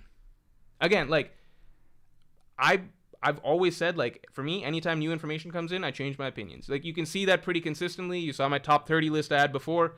I thought Aokiji was, like, above Garp there. I switched it once I read the fight, right? I had Luffy a lot lower. I would have him a lot higher now. Top 30 list. Even though it felt wrong back then, I'm reading this. It feels right now to move Luffy a lot higher. I change my opinion as we get new information that seems to suggest what the author actually wants us to feel about characters and what they're capable of doing. I think lots of people are very dug in, and I acknowledge I have biases in places, right? Like, I will probably always be biased towards trying to argue Zoro over Law. But at some point, if Zoro uses Advanced Conqueror's Haki and can't beat Lucci, or like still struggles with Lucci, I would finally put Law above him, alright? Some things would even make me break. But I still feel like there's certain people that are just so dug into things that they've been arguing or been believing for like 5-10 years that they don't change those. And that's like a big source of like just stupidity in the general community. Tala says, miss super chat from Crow Stray God. Let me catch it. Hold on.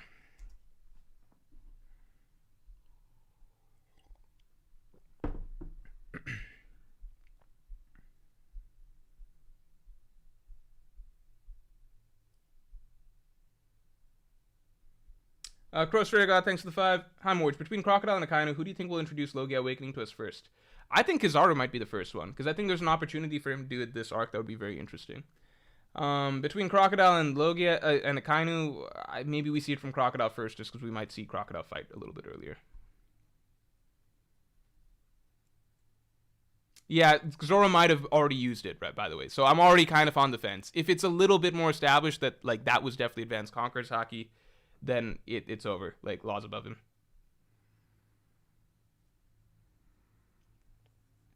Why would you put Law above Zoro rather than put Lucci above Law with that logic? Because Law already got the Blackbeard scene, like, the Blackbeard situation is enough.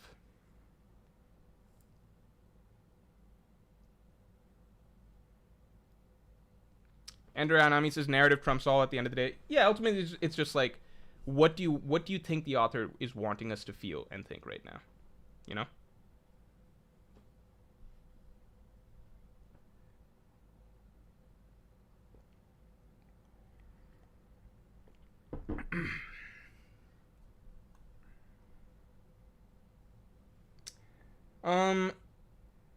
Satchel Harding, thanks for the 5. Are people literally forgetting that Luffy in base and with his normal gears was fighting evenly Kaido, and casual gear 5th was using him as a jump rope? I'm not gonna get into all of that because people get very nitpicky about like Kaido's drunk, like how drunk was Kaido, how injured was Kaido, etc. All I can say is that at the end of the fight, when Luffy was using gear 5th, at that point it was factually established that Luffy, like Oda could not have made it more explicit. He had many characters state it multiple times and depicted it, which was that Luffy was in lower health than Kaido, right? So if you're discussing a rematch between Gear 5th Luffy and Kaido, it's like, well, Luffy, the first time around in Gear 5th versus Kaido, was in worse health. And even then, he was goofing around, having fun, etc. for the majority of it. The moment he got serious, he won. I think it's very difficult to argue that, just based off of this shit, it's very difficult to argue, like, Luffy wouldn't just, it's like once Luffy actually gets serious in Gear 5th, you can see the difference. I put the whole video out. You can see the difference between Kizaru round 1 and how that fight went decently well for Kizaru versus once Luffy's actually angry in Gear 5th and trying, it's like a joke. And obviously Luffy didn't beat Kaido as easily as he's handling Kizaru and Saturn here, right? I still think Kaido's above probably either of these two characters. But again, that was a very injured Luffy trying out Gear 5th for the first time ever. You know, so who knows what he's going to be capable of doing in Gear 5th the more and more he uses it. Bonfagun, thanks a lot. Morj, why didn't Vegapunk just play his message on repeat? Is he stupid? Did I already bring this up? Okay, yeah. Okay, so I missed these two then. Yeah, can anyone bring up yeah, I know drunk Kaido is stronger than base Kaido. I know that. I'm saying people get nitpicky on like how much credence you want to give to Luffy keeping up with Kaido beforehand. All right.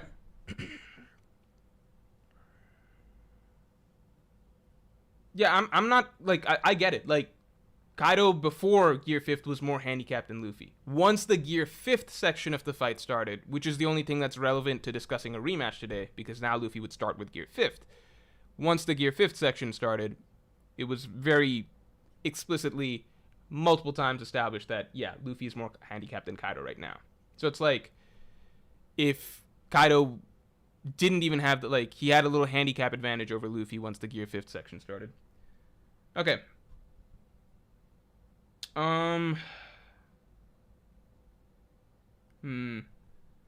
Do we think...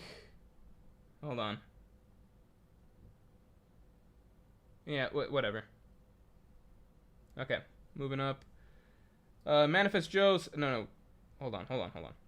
Will of Davy, thanks for the 10. Had the agenda since Germa 66 cover story, but I've been saying if the next cover story follows Wano, it ends with Yamato leaving to join the Straw Hats. Thoughts? Yes, I'm coping, and Vivi is still cool. As long as Yamato gets some character shit, man. As long as she gets some character growth or something like that. A cover story would be not the best way to do it, in my opinion, but whatever. Some people talked about how, like, Jinde was held off from joining the Straw Hats just so that he wouldn't disrupt the monster trio.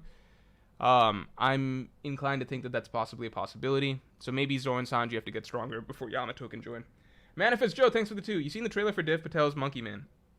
No, but I heard about it.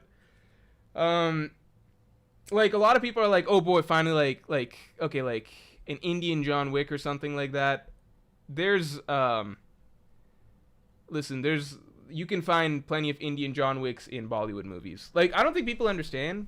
The shit John Wick does is cool, but, like, Bollywood is so fucking obviously, the action of John Wick is light years ahead of Bollywood, right?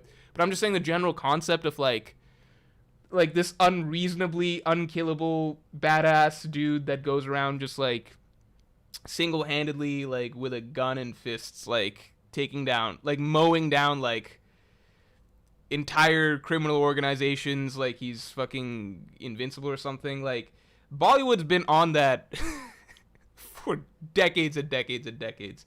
It's one of their favorite go-tos of just like, and it's a lot dumber than John Wick, let me tell you that. Like, John Wick, sometimes you're like, holy shit, how do you survive that? That's crazy. Bollywood, like, some of their action movies, it's just like, what the fuck are we even, like, like, what can kill this dude? Like, why, how's, what lab was this guy made in? Yeah, they don't know about that Bollywood scaling, says Andrea Anami. Yeah, like, I've been watching Bollywood action heroes do the John Wick shit for, God knows, like, for a long-ass time. I don't know what Dave Patel's thinking he's being innovative or some shit like that. Like, go to Bollywood if you want to get cast as an action hero or something. Although I think from what I remember, like, there's a certain, like, type of, like Bollywood's actually kind of more in that, no, you know what? I can't speak because I don't know where Bollywood kind of went in the last decade and a half or so, 2 decades, because I haven't watched as much. Yeah, decade and a half. But, like, I'll say there was a time that Bollywood was a lot, like, on that kind of, like, old school, like, Rambo type action hero, right? Like Rambo, Schwarzenegger type stuff where it's just, like, physically buff actors that do, like, very often cops, actually, like, cops or, like, federal agents or something that, like, do all sorts of, yeah, just, like, superhuman action stuff, basically. RRR I've not seen. RRR actually sounds kind of like a throwback to that sort of thing. I don't know. But, like, with a different context. I've not seen RRR. Yeah. I'm sure it'd be fun, but I usually don't, like, I haven't seen, like, a Bollywood movie, like, all, no, it's not even Bollywood. I think RRR is not Bollywood. RRR is, like, the other one. Is it, is RRR Bollywood? It's not. It's Tollywood, right? It's Tollywood. Tollywood is different. I'm not going to get into that for you guys here. It's not worth it. We still got to get to the topic. Joseph eBay, thanks for the 5. Hey, Morj, please take this donation freshly siphoned from my W2. Thanks, man. With that in mind, please talk about the future of Usopp. Is it grim? No, he's got Elbaf ahead of him. I think that the less that Usopp gets this arc, the more that it makes me hope that... this might be hardcore, just be, like, trying to believe. The more that it makes me hope that he gets... He's just like, Oda's just like, I don't need to do anything with him right now because he'll get his time in Elbaf. That's what I'm hoping for, man. Metra, thanks for the 10. Yo, Morj, you mentioned you would like to see Blackbeard with Luffy's Devil Fruit, but no way of that happening without Luffy dying once. Since Blackbeard's Devil Fruit is a weird Logia, maybe his Awakened can directly steal Devil Fruit souls. That would be fucking awesome if he could do that. I guess he wouldn't have had it awakened during Whitebeard's time, but I would love if that's a great possibility. Thanks for bringing that up. That could be the key to it. Who knows? Justin Holland, thanks for the 10. What if, as a twisted thank you to Luffy for unknowingly helping him and learn more about Luffy's capabilities, Blackbeard has his new Elder Mole set up a match with a Kainu to give him a chance at revenge? I don't know if Luffy craves revenge against Akainu is the thing. But maybe Blackbeard would think that Luffy does. It's like, dude, Luffy also wants revenge against you, motherfucker. Like, Blackbeard's like, Luffy, I know you always wanted revenge on a certain someone. It's time for me to give you that. It's like, yeah, you. I want to beat your ass. Obviously, he wants to beat Akainu too, but, like, I don't think Luffy craves revenge, you know? Cigar Verk, thanks for the 2. Why didn't you change on raid failing after reading? I did after it didn't fail. You guys don't remember that? I had to, because it didn't fail. So I had to give up on it. But that's the same for you guys with the Admiral agenda. It's like, I mean, at the very least, you gotta accept it here, you know? If we find out, like, here's some things that could happen in the next chapter that could change it, right? We could find out that Kizaru actually put on his sea stone shoes this morning, and he's been walking around with sea stone in his shoes all day, right? That could happen. We could find out that Kizaru's awakening, which he's been holding back this entire time, can one-shot islands, in which case, obviously, Luffy would be fucked. These are the sort of things that we could find out that would basically negate the significance of what just happened here. But what just happened here basically means, like, there's no other way to spin it, pun intended. There's no other way to spin it. Luffy can fucking fodderize admirals. This is what's happening. This is Kizaru being fodderized. Kizaru again dies right here if there's not a lucky ship. That's just the way it is, right? Just Lol, thanks for the 10. Morj, let me call in and defend my Kizaru position. Fuck no, but thank you for the... I'm not letting in a random person. I appreciate the donation, but I'm not letting in a random person into a call with 1,100 people right now, just so that we can argue Luffy versus Kizaru, when there's like probably 200 other people that would also like to jump in and argue that, and we still haven't gotten to our stream topic. Umer Ula, thanks for the 2.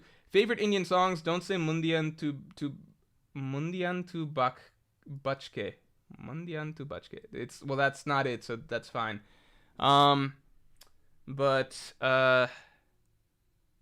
Shit. I've got actually good... I would actually have to sit and think about it, because there's a lot of Bollywood songs that I really like from a certain era, like late 90s, 2000s. But I don't remember them off the top of my head, especially because I remember more so from, like, lyrics and stuff rather than actual titles. I don't know.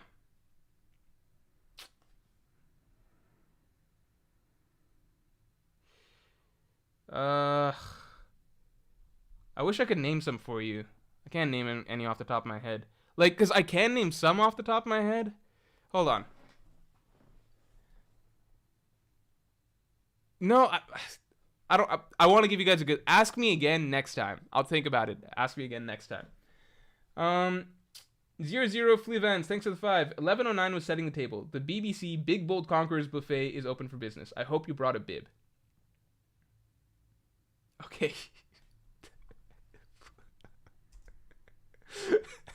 That was a weird comment, but thank you. I don't really know what to say to that. All right, guys. Let's move on to the actual topic of the stream. It's time. Blaze, thanks for being a Yonko tier member for 11 months. Morj, do it. The debates would be top tier content. No, I'm not. Let's get into the actual topic. I'm also going to give you guys a quick poll. Should it be... Okay, so the two options are basically either, one...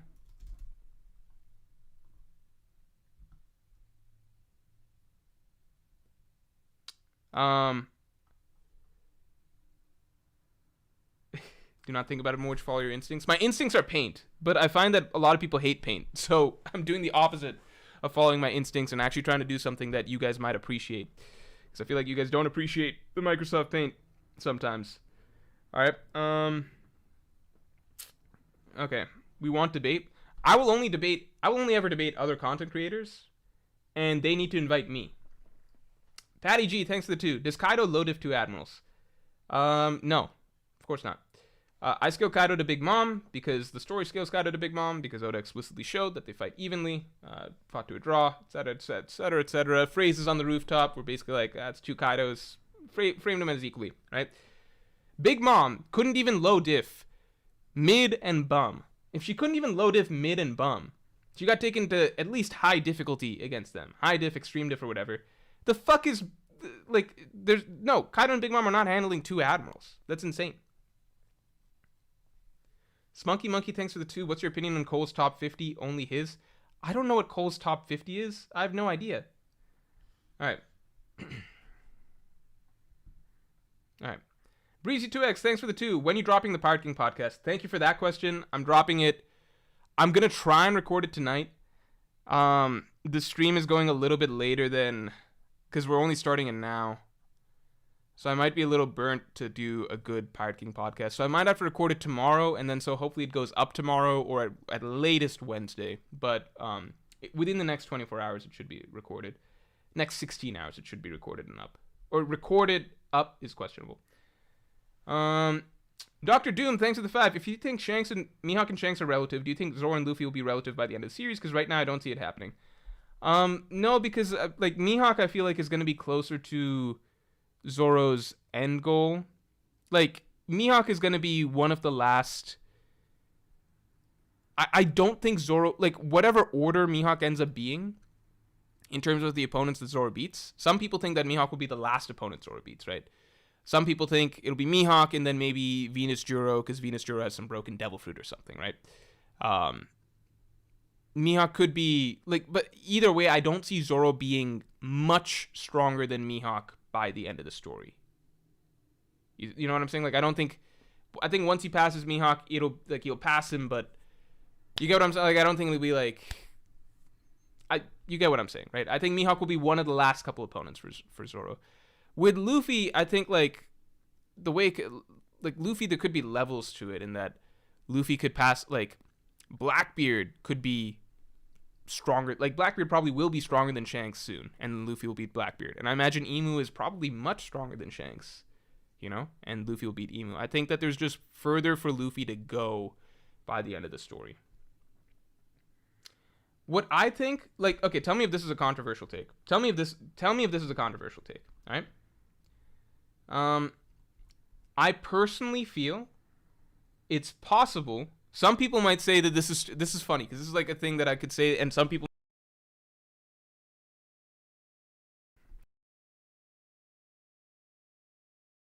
be like, whoa, that's really underrating Zoro. That's the range of opinions that people could have on this, all right? So, I think that end of story Zoro might be equal to Luffy without Luffy's devil fruit. Does that make sense? I think that they might be around there. Or like comparable to Luffy without Luffy's devil fruit. So in terms of just straight Haki, fighting abilities and stuff like that, maybe Zoro's there. Do people think that's too far? Do people think I'm underrating Zoro, overrating Zoro? What do people think? Let me do a poll on that. EOS Zoro versus Luffy versus EOS Luffy, no devil fruit.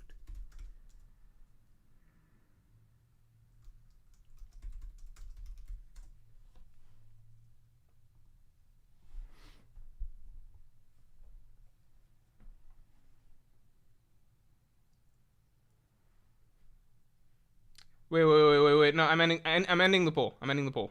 I gotta say equal. All right. Okay. EOS Zoro versus EOS Luffy, no devil fruit.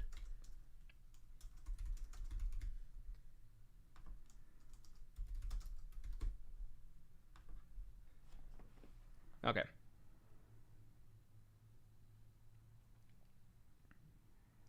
Yeah, like he would be equal to EOS fruitless Luffy. I don't know if people are gonna like I think the range of opinions is gonna be very wide, so I think that that's something that like I can imagine people saying I'm overrating Zoro there. I could see some people saying I'm underrating Zoro there because some people will think that Zoro should be close to Luffy no matter what. I don't know.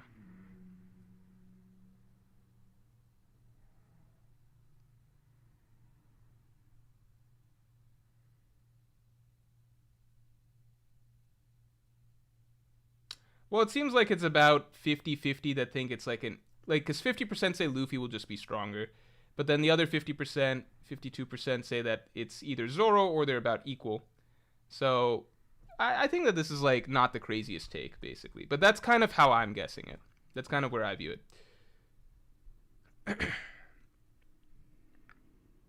I think even then, I think that it's possible that I might be overrating Zoro, because I think that, like, I fully acknowledge that, because I think that EOS Luffy, without his fruit, should be about as strong as Roger. Or not should, like, might be about as strong as Roger. Because I feel like it was implied at the end of the Wano arc between his and Kaido's dialogue that, like, Luffy still has one big step left to take with Haki. Kind of, like, actually following Roger's footsteps. So I feel like end of story Luffy might be comparable to Roger without his fruit. Just, like, straight up. And I'm like, but would end of story Zoro be about equal to Roger? I think that's, like, even if he passes up Mihawk, like, how much is he going to pass up Mihawk by? I don't know. But I think there's an argument or possibility there. Cigar Verk, thanks for the 5. In last stream, you said how Vegapunk just telling lore won't matter and compared to the US, but unlike US, the people who did the shit are still alive and doing it. I could see that, but it's also just like I don't think that people will care. Like, even if we found out that, like, somebody, like, the same people that ordered the death of the native, like, that wiped out the Native Americans or whatever, like, I just think that people fundamentally care more about what happens today, right? There's a big difference between, like, we wiped out the Native Americans 500 years ago, I forget. Like, we wiped out the Native Americans 500 years ago and established the United States of America versus we just blew up, I don't know, we killed everybody in Hawaii yesterday. You know, people are going to be, like, just for a huge mass rebellion to happen, lore doesn't matter that much. Like, because the evil lore of the world government is, like, the same as the evil lore of every nation in the world, and we all don't care. I don't think that much fundamentally changes if we find out that those people are still around today. Because what would have to change is finding out that, like, your situation today is actually really bad because this could happen to you, right? If you're living a good life under the world government and then you find out that, like the same people have been alive for however long, that's, like, jarring. And it's like, and they took out this kingdom back then, it's like, that you didn't know existed. It's like, okay, that's bad, but my life here in fucking Water 7 is still really fucking good, right? If it's like, oh, and they wipe out kingdoms like that every other day, and they just did that to Lucia Kingdom, now there's some panic that might start to set in. Like, there has to be a relevant trigger. The Low Man, thanks for the 2. Hybrid Kaido is above Big Mom. Kaido greater than Lon Kid. Yeah, I agree that Kaido's stronger than Big Mom. I'm just saying that they scale close to each other. To me, it's like Akainu's above Aokiji, but they scale to basically the same thing, right? Functionally, one is pretty much going to be the same to the other, right? Yeah, and I agree, Kaido's above Lon Kid. Big Mom is also above Lon Kid. The TNT defeated her, not Lon Kid. But I'm saying she still had trouble, you know? Nurgungi, thanks for the 2. Why can't you pronounce Hiei and Kuwabara correctly? Because they're not real fucking names. They're just, like, made-up shonen manga names. They're not real. Who gives a fuck? Also, let's get the stream likes up to 400 real quick. Bunfagum, thanks for the 2. Will Zoro be stronger than Roger and Ryuma? End of story. We don't know how fucking strong Ryuma is. I feel like Zoro should be hypothetically stronger than Ryuma. Or as strong as Ryuma. Will he be stronger than Roger? I don't know. And that kind of goes to the thing that I posed, which is, like, I feel like end of story Zoro, maybe he'll be about where end of story Luffy is. And then it's like, okay, well, what does that mean with, like, Zoro versus Roger? I don't know.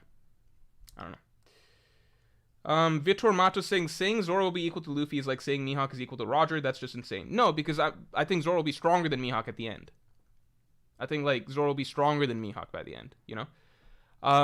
I think Luffy end of story would be about equal to Roger without his Devil Fruit. Like, Luffy's Haki equal to Roger's Haki, like, just straight as base fighters. But then Luffy's also got the most legendary, potentially limitless Devil Fruit in the world, which would put him in, like, a totally different category of, like, strongest character in history, you know? Patty G, thanks a lot for the 2. End of story Luffy, no Devil Fruit is still Yonko level. I think beyond Yonko level. Like, I still feel like end of story Luffy should have, like, I feel like Luffy even just from Kaido's final words, I feel like for Luffy to be a fitting pirate king, his Haki should be stronger than any other characters in the world today. I think it should be above like Kaido and Big Mom's Haki by that point in time. Like, it still looked like Kaido had better Haki than Luffy at the end of the Wano battle, right? Luffy just had his crazy fruit that allowed him to make an island-sized fist. I think that Luffy by the end of the story should have Haki on Roger's level, personally.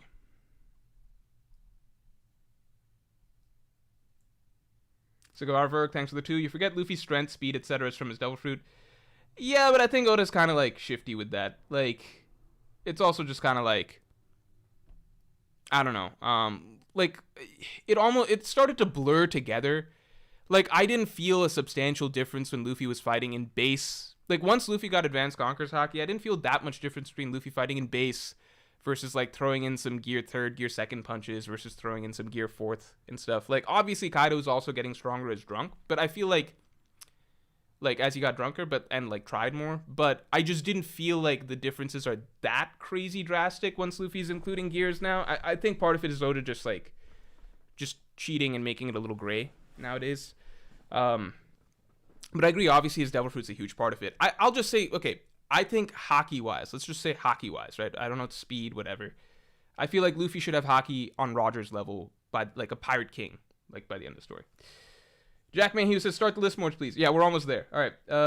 Bunfagum, thanks for the 5. Morj, Oda said that he wants Zoro to be the greatest swordsman in history, therefore he has to be stronger than Roger. End of story. We're not getting into that. And, like, what he was saying was more so his concept of Zoro being based off of Musashi, right?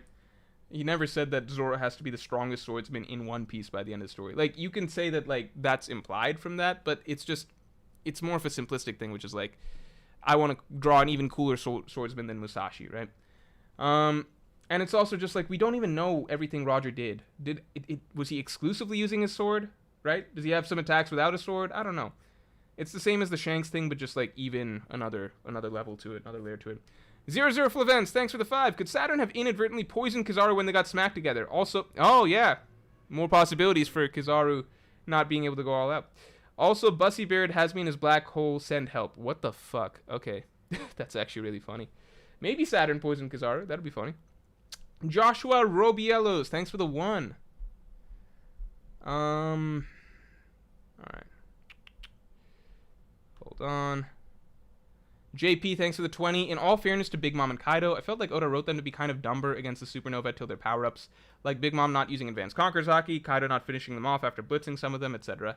Yeah, 100%. You could say that they were holding back or something, but at the same time, like, they're taking, like, lots of damage, so it's like, at some point, aren't they getting a little pissed off? Bunfagum, thanks for the 5. Is there a possibility, since Zoro fights Mihawk before Laugh Tale, since he said that he has to be world's strongest swordsman to make Luffy the Pirate King, maybe he fights him at Laugh Tale? Some people have suggested that Cross Guild, like, it'll be a big battle royale between Cross Guild and the Stride Pirates and the Blackbeard Pirates. Okay. Alright. Let's get to the actual list. Let's get to the list. Okay. Mihawk top 1 says, to be honest, base Luffy matching Hybrid Kaido should have resulted in Kizaru being slaughtered by Gear 4th. Again, I think Oda's being hazy with it. Cigar Verk, thanks for the 5. Luffy in base is still rubber. Unlike Zoro, he doesn't use the human muscles. If he loses his Devil Fruit, he should lose his strength, speed, etc. too, unless it's all BS. Let's say Luffy without gears. I don't know. I'm not being that, like, concrete with it. I'm thinking more so like Luffy that's fighting primarily using Haki and not his Devil Fruit shenanigans. Like, I'm thinking no reality warping Gear 5th Luffy, you know?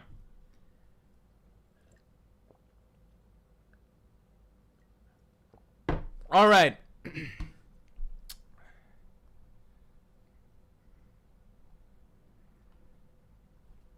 Characters Luffy could maybe beat now in Gear 5.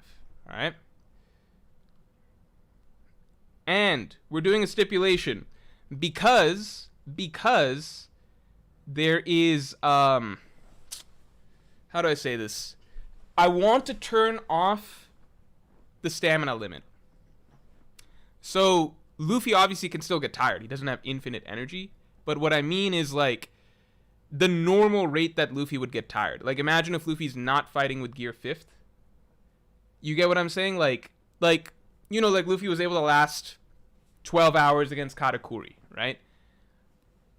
Like Luffy's normal rate of getting tired. Because if it's like a 5-minute limit, like what's his limit even? Like 5 minutes? I don't know. Like I think it's very possible that there's a lot of characters that I don't know if Luffy can even beat Big Mom right now if he's got a 5-minute time limit. Like I don't know. Like can we turn it off?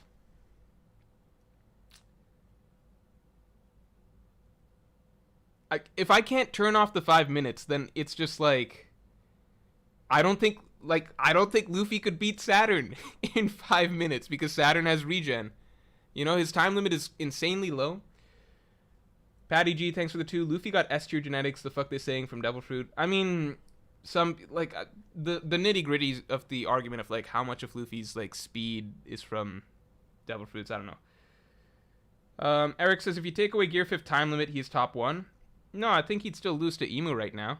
Whoa, wait a second. Eric, hold on, Eric. Do you think, for those of you who don't know, Eric Torlado is probably the biggest Shanks fanboy in the world. Do you think that Luffy in Gear 5 is stronger than Shanks if Luffy doesn't have, like Luffy can still get tired, right? Like but tired at the same rate, like if he's fighting in base, right? Do you think that like just in his current strength, right? Luffy and Shanks, Luffy fighting in Gear 5th. You've got him above Shanks?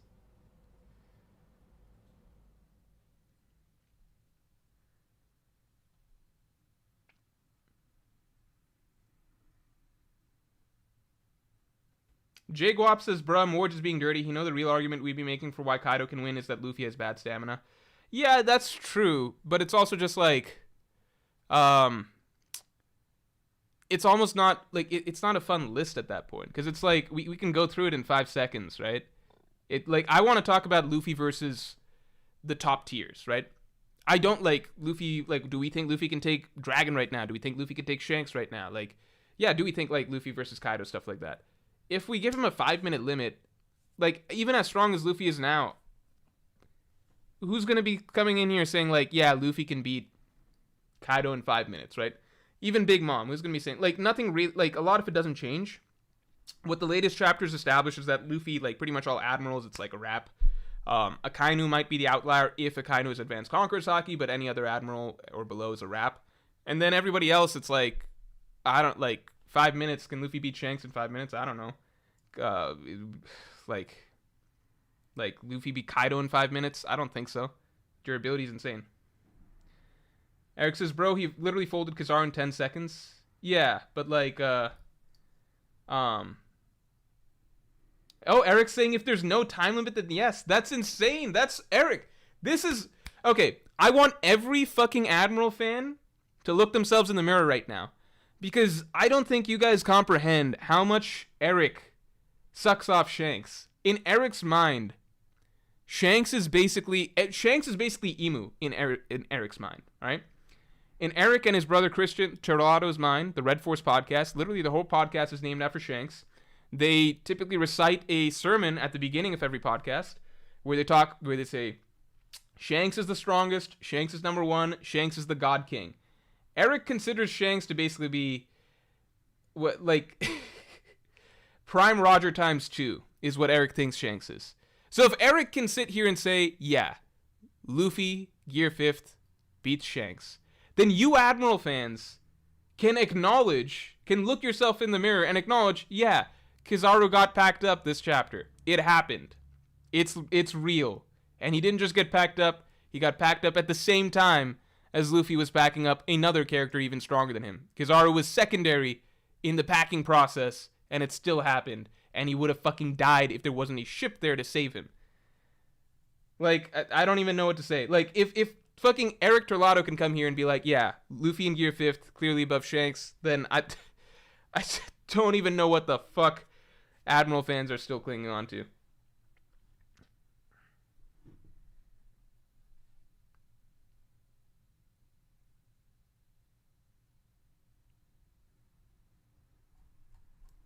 All right.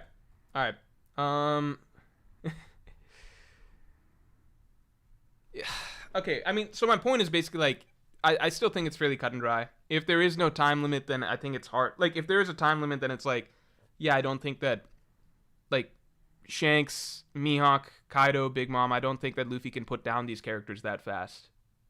You know?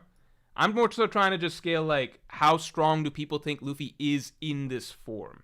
You get what I'm saying? Like, if, like, let's put it this way. If he's fighting, if we have the time limit on or off or whatever, if he's fighting Shanks, fighting Mihawk for those 5 minutes, who's winning during those 5 minutes, right? Does Luffy put out enough damage to win? I don't know. Like, how do we even figure that out, right? But, I don't know.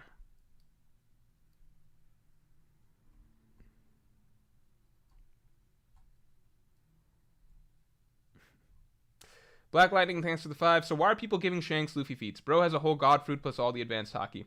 Well, because most people assume that Shanks has stronger Conqueror's Haki than Luffy, and ultimately Haki is probably the most important thing in One Piece, as has been implied. But I don't think Shanks just automatically gets Luffy's feats. Like, they do totally different things. Like, essentially what Shanks did to Kid and Killer, Luffy basically just did to Kizaru and almost to Saturn, except Saturn regenerates, so he didn't go into the ocean. The Low Man, thanks for the 5. Shanks and Mihawk going to be on the ground incapacitated after 1 Gear 5th advanced Conqueror's punch to the face. No, I don't think that. I don't think that. Like, come on now. You guys don't even... I don't think that. I don't know. Okay. Yeah, alright. Let's do the... I'm going to do the poll for time limit, and then I'll be right back. Time limit on or off? Okay.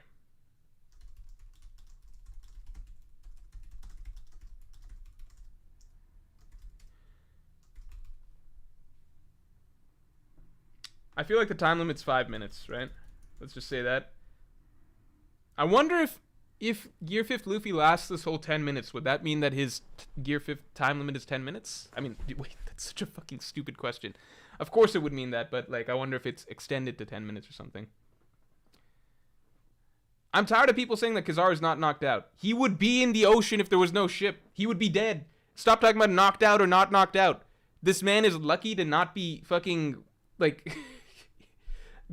having a funeral procession at this moment in time. Like, literally, if Luffy was focused on just him and actually paid attention to where the fuck he was throwing him, it doesn't matter if Kizaru's, like, conscious or unconscious. We're, like, 50, like, feet past that conversation. It's dead or alive. Like, he's just dead. He dies. Luffy could have murdered him right here. He could have murdered his first person, and it would have been an Admiral low diff. Alright. Alright. You guys tell me what the time limit is. I said 5 minutes because I literally don't know what it is right now, but maybe it's supposed to be 10 based on the current time limit we just got.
All right. Time limit. Oh shit, it's tight as fuck. Time limit off.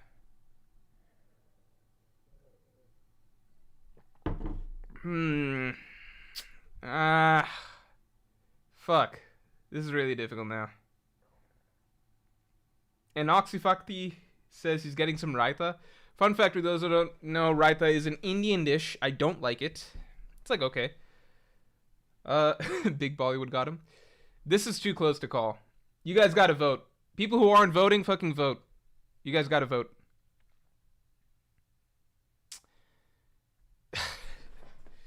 This is almost 50-50. I think I'm gonna have to make the call. Black Lightning, thanks for the 5. Did you notice that Oda has been hiding Kizaru's eyes since he stabbed Vegapunk? I know people don't want to read the story part because there's an agenda to keep. Has been hiding Kizaru's eyes since he stabbed Vegapunk. No, that's not true. We saw Kizaru's eyes. We saw them fucking shooting lasers at Luffy. I don't know what to say. Like, if Kizaru was kind of like if he was clearly sandbagging or something, I think the Vegapunk thing did affect him. Like, and I believe that's going to affect his character down the line. But there's a difference between like, oh, a character is upset that something happened, and saying that, oh, that's drastically affecting what's happening to them in this situation. Like, Luffy's fighting at fucking Enies Lobby, and, you know, he's probably sad that, like, Luffy's probably sad that, what do you call, like, Usopp's not his friend. Like, you can always come up with reasons or whatever, but you need to show that, like, Luffy's probably, like, how many fights are there where, like, Luffy's probably sad that something happened? Like, are you gonna say that Luffy versus Katakuri, the entire fight, Luffy was nerfed because he was thinking about Pedro? You need to actually show that, like, the character is not performing to their best ability specifically because something is currently weighing on them, right? Like, you need to draw that causation thing, that causation dynamic, right? With Kizaru, I would be open to the idea that Vegapunk's death is, like, really, really hurting Kizaru, but that needs to be actually, like, you can't show Kizaru just, like, shooting eye lasers and shit at Luffy and, like, clearly fighting back, clearly moving like he was about to fucking speed blitz Sanji with Vegapunk again, right? So he's using all of his abilities like he normally would. It's just not working, right?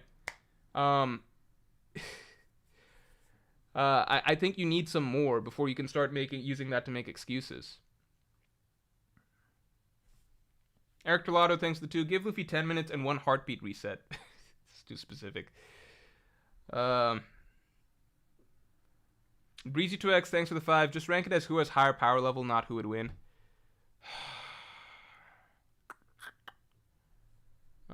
Chillax Rita says, bro forgot Usopp's name.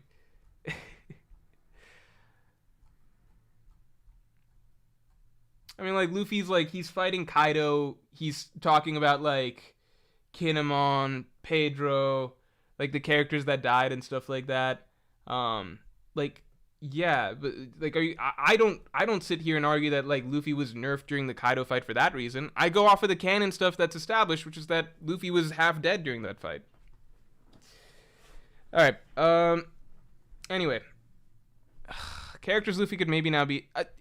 the thing is, like, okay, I really want to just turn off the time limit because it's like, yeah, like, who has a higher power level or whatever. Like, who would be winning the fight during the Gear 5th section, right?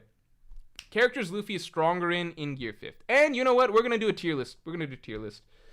We're doing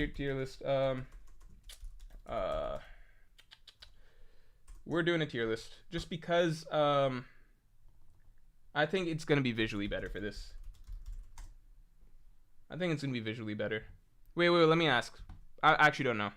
Is tier list boring? Microsoft Paint. No, we'll do Microsoft Paint. Alright? Okay, characters Luffy could maybe beat now in Gear 5th. Alright? I'm not going to say anything about the time limit. You know what? We'll just include it in our considerations. Alright?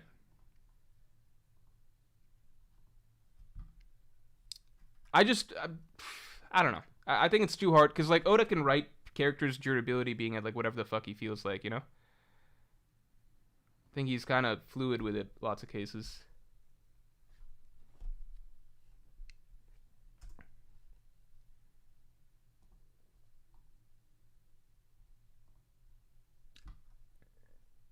Oh, thanks, Tom. So Tom just made Okay. Okay. Kind of like this. We might just roll. Why is Zunisha in here? But I appreciate it. Morj is in here? No, no, in gear 5th. If Luffy's already in gear 5th. No, I could still beat him in gear 5th. Based on the same logic, right? I would have a better shot at beating him in gear 5th because gear 5th he's usually more like lighthearted and having fun and stuff like that. So like if I just showed up and was like, hey, have an apple, I feel like he'd be open to that right then, you know? Yonko Commander, thanks for the 5. We saw Luffy eat Kizaru's attack and proceed to shake off the damage, cartoon style. Kizaru needs to awaken to be more than a low diff. Yeah, yeah. Okay, we're gonna say Luffy definitely loses. Could go either way / not enough info. Luffy wins. Luffy stomps. I think that's all we really need, right?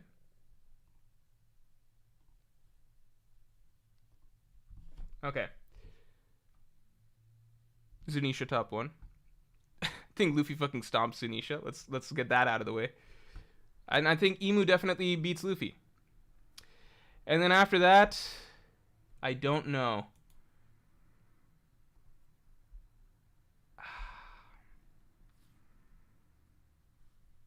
I'm going to put in one more row.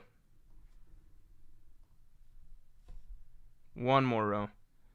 I don't know, we'll make it this. I fucking hate this fucking stupid ass thing.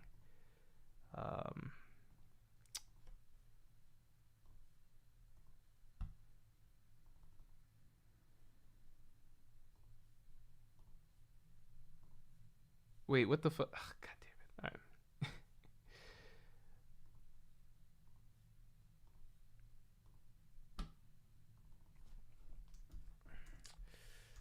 I think Luffy might lose.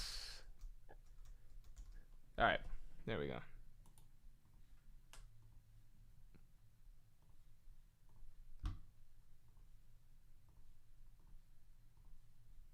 All right. Morj, Luffy is a drawing. Just use whiteout on him, says Logan. That's true. Again, we established in One Piece, it was established, like we did a stream where we talked about like the Straw Hats that I could potentially defeat. It was established that Luffy's easy to defeat because Luffy will tend to eat anything you give him. If it was like bloodlusted, angry Gear 5th Luffy, I don't even make the list, obviously. We all just, like, I would lose immediately, right? But if this is Gear 5th Luffy in character, and I'm just like, here, eat this apple, and it's a colored, painted over devil fruit, then I would defeat Luffy, right? So I would definitely beat him. We're gonna assume in character. No, because that's not fair. We have to assume serious, because otherwise, if Luffy's goofing around, he can lose to everybody. Would serious Luffy still eat an apple that I offered him?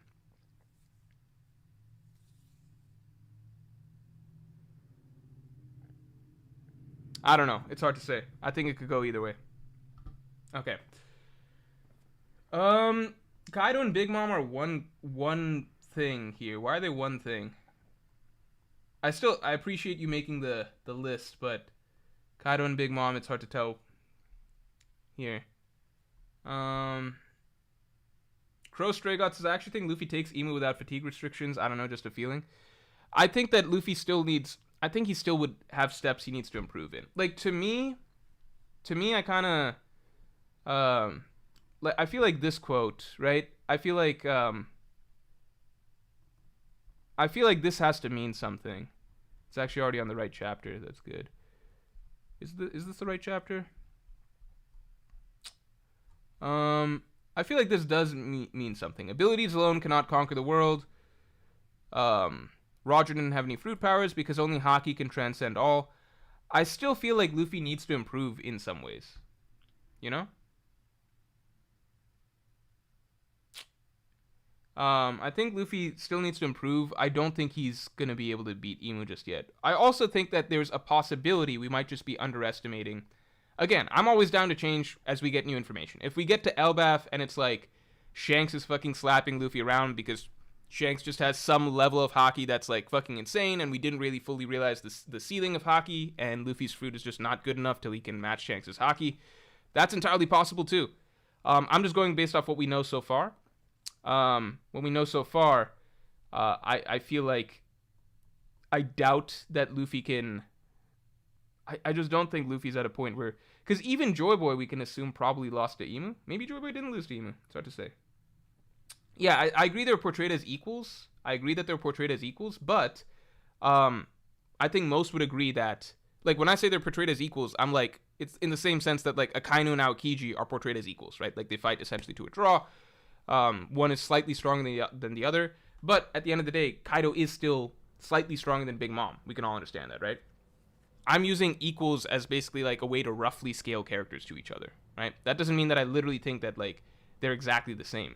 What I use it to in this context was like Big Mom struggled against Law and Kid, therefore I don't see Kaido low diffing two admirals because they're still good. Like Kaido and Big Mom are still roughly going to be on the same level, right?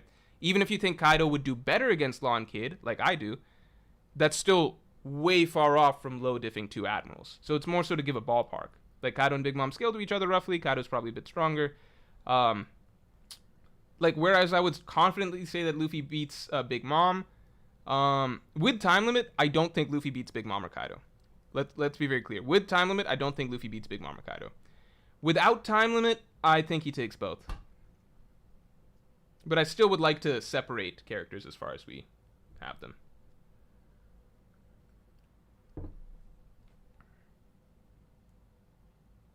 No, yeah, whatever.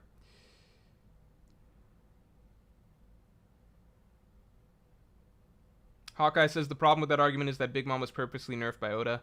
Yeah, that's true. It's just that I still think that, like, even if you take that into account, there's just such a vast gap between, like Big Mom struggled with Law and Kid, right? And then Law and Kid are, like, they wouldn't have a shot. Like, neither of them are strong as Kizaru individually, right? Or Saturn. So, like, Big Mom was struggling with Law and Kid. Like, even if you say she's nerfed, like, that's a long way off from, like, low diffing Law and Kid. And that's a long way off from low diffing Saturn and Kizaru. You see what I'm saying? Like, there's just, the gaps are too big to say, to like, argue that there's any sort of gray area or, like, overlap there. You know what I'm saying? It's like going high diff with, like, these weak characters versus, like, low diffing two significantly stronger. It's like, it's just too far off ends of, like, it's just too far off on the spectrum for it to be a discussion. Itsy Boy says, I need Luffy to knock out Kizaru to call it a win, otherwise Kizaru can always just get back up and continue fighting. I do think Kizaru will get up and continue fighting, but, like, we already know that Kizaru, if not for the grace of God and, like, a freak incident, just dies, right? The moment that it was established that the ship was needed to be there to catch him, the fight, like, for all intents and purposes, it's established that Kizaru just dies to Luffy, right? If not for a miracle, which is a giant fleet of ships happening to be around the island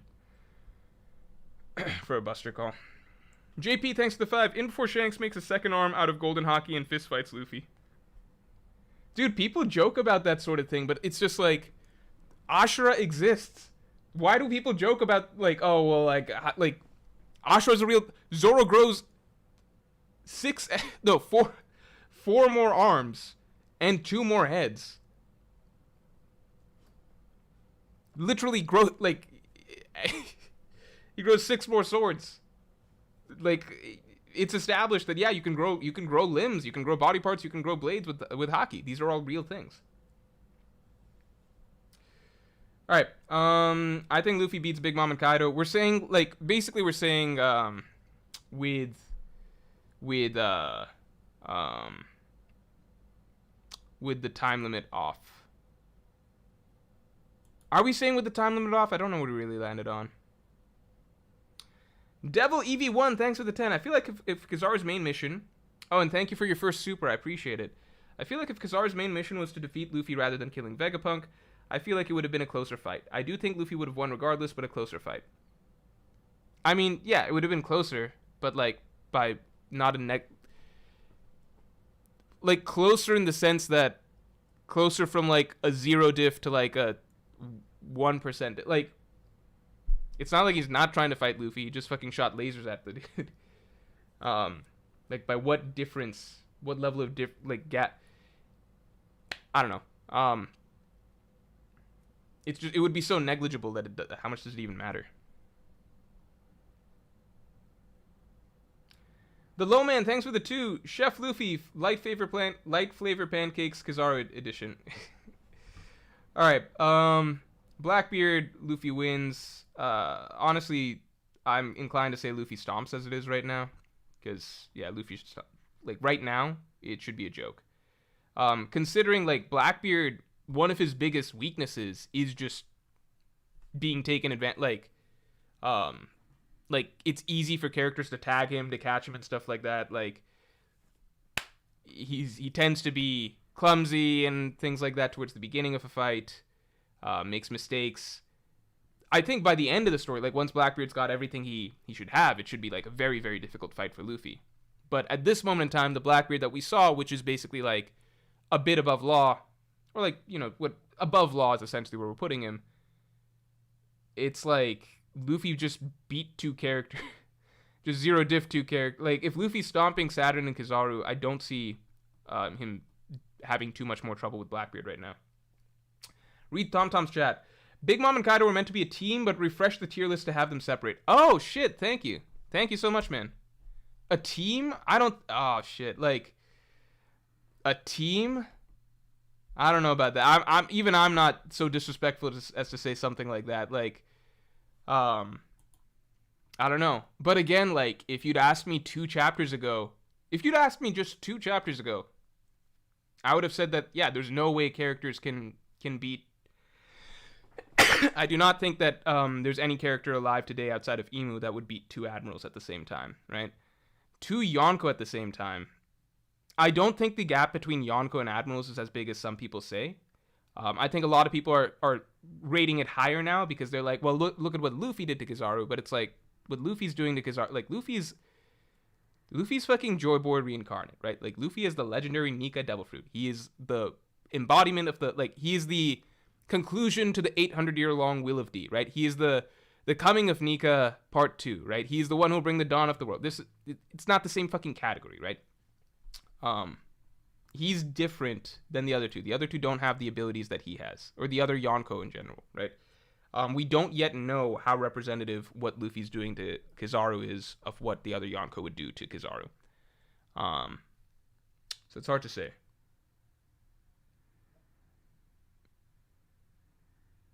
Law is not Admiral level. Law doesn't even know Haki. The dude doesn't even know how to fucking coat his blade and coat his blade black.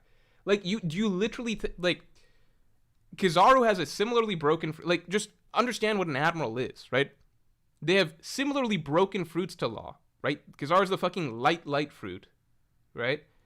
But then on top of that, he's got way more experience, and he's actually good at all fucking forms of Haki, except Conqueror's Haki, which Law obviously doesn't even have.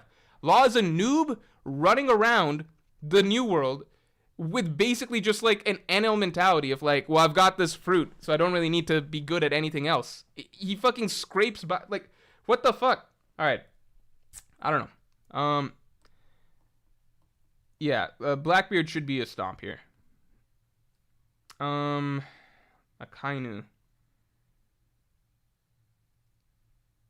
Yokagota says, and yet Law and Kid beat a Yonko. With TNT.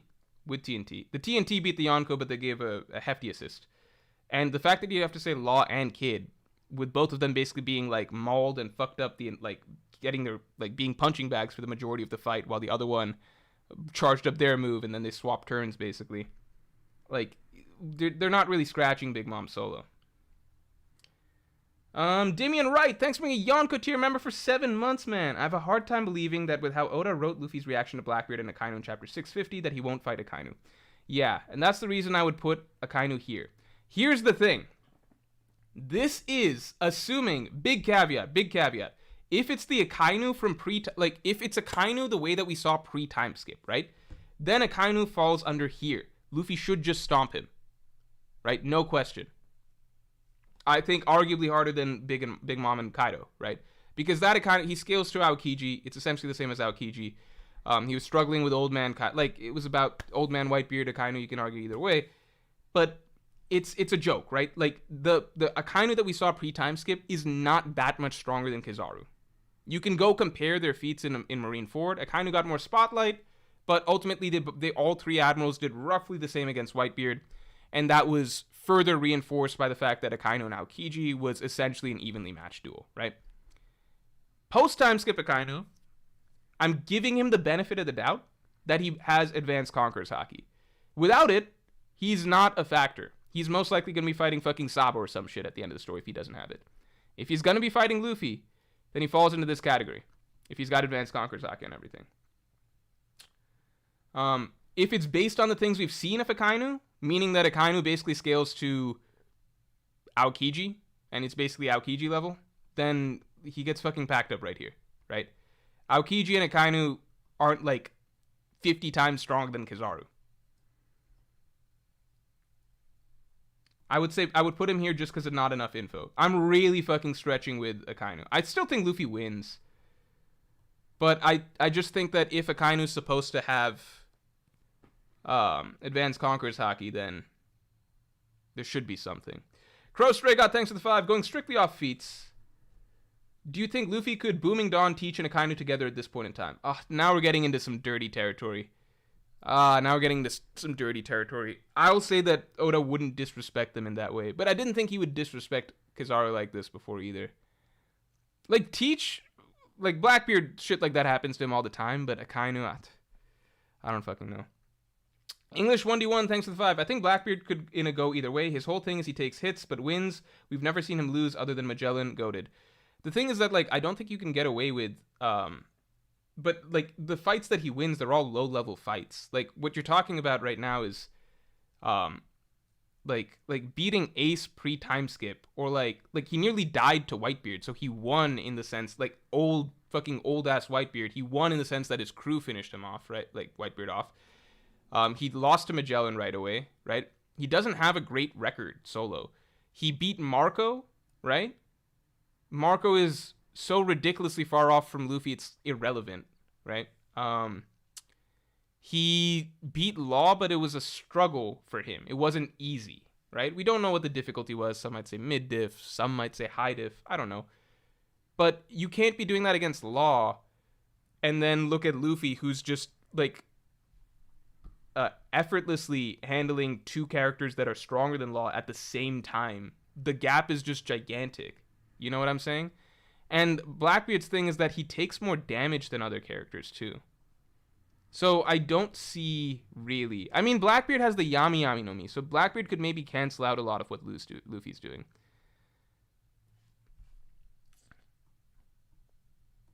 But at the same time, if, like, Luffy was able to catch Kizaru moving at the speed of light, and Luffy's got future sight and stuff, I just don't think Blackbeard's at a place right now where I could imagine him not getting stomped.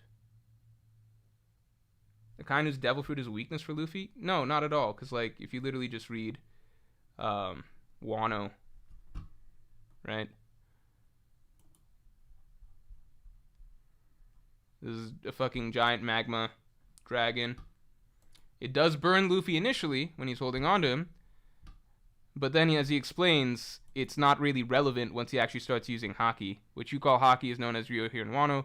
That old man taught me how to do that without touching. Akainu being magma is no longer relevant. What's going to matter is, like, if Akainu is advanced Conqueror's Haki as well. Obviously, it still matters, right? Like, Kaido being a big dragon, like, magma thing does matter for the clash, but, like, Luffy's not melting from magma at this point in time. We're kind of past that shit. If Akainu's got the Haki to back it up, then it's going to matter, but that's the question. So, like, again, putting it this way, if Akainu's pre-time skip Akainu, then he's here. If he's got advanced Conqueror's Haki, I'm kind of just giving him the nod of respect for his potential role in the story. I'm putting him here.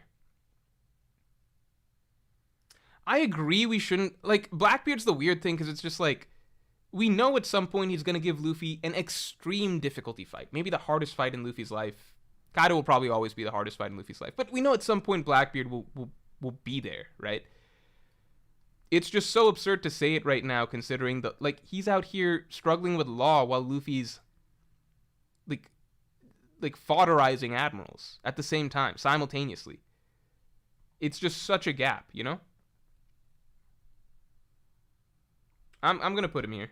I think Luffy would do to Blackbeard, based on what we just saw, I think Luffy would do to Blackbeard the same thing Luffy did to Kizaru. I think Blackbeard is even more likely to get taken off guard than someone like Kizaru. Because Kizaru is way faster. He has better observation haki and stuff as far as we know. Alright. Sam Fowler has a good argument for Blackbeard, which is that if Blackbeard is able to really negate most of what Luffy can do, then it's a... I'll put Blackbeard here just because he might be a counter. It feels disrespectful to put him in Zenisha tier. I'll put Blackbeard here just because he might be a counter. I'm going to put Dragon here. I'm going to go ahead and put Shanks here. I'm going to go ahead and put... Okay, they're not a team. Luffy's not beating them as a team. Luffy's not beating them as a team. I don't think so. I'm going to go ahead and put Big Mom here and Kaido here. Yeah, I don't know why I'm arranging them. The arrangement doesn't matter. Don't want to get into that. The reason I'm putting these characters here is because even though based on what we have seen, Luffy Luffy has the best feats, right? The feats he pulled off this last chapter are better than what any of these other characters have done. I don't think even the biggest Shanks fans ever would have said that like they imagined Shanks like fodderizing two admirals at the same time. Like, I know a lot of Shanks fans are like, well, Shanks would like low diff an admiral, like some hardcore Shanks fans, some Mihawk fans I'm sure say the same thing. I don't think I've seen anybody go so far as to claim that Shanks would do what Luffy just did this chapter, right? I just don't think I've seen that. Because I haven't seen that, I'm kind of just like if I'm going just by feats, then Luffy should beat all of these guys, right? But here's the thing. We still have this line, right? We have this line. This line, which is where is it? The emphasis on Haki, right? You can't be the best with just abilities. Obviously, Luffy has good Haki, but his Haki is not on the same level, right? His Haki is not even as good as Kaido's last we checked, right? Only Haki can transcend all. There's a possibility these four characters might have the Haki to be able to put Luffy down. Or like keep up with Gear 5th. I don't know.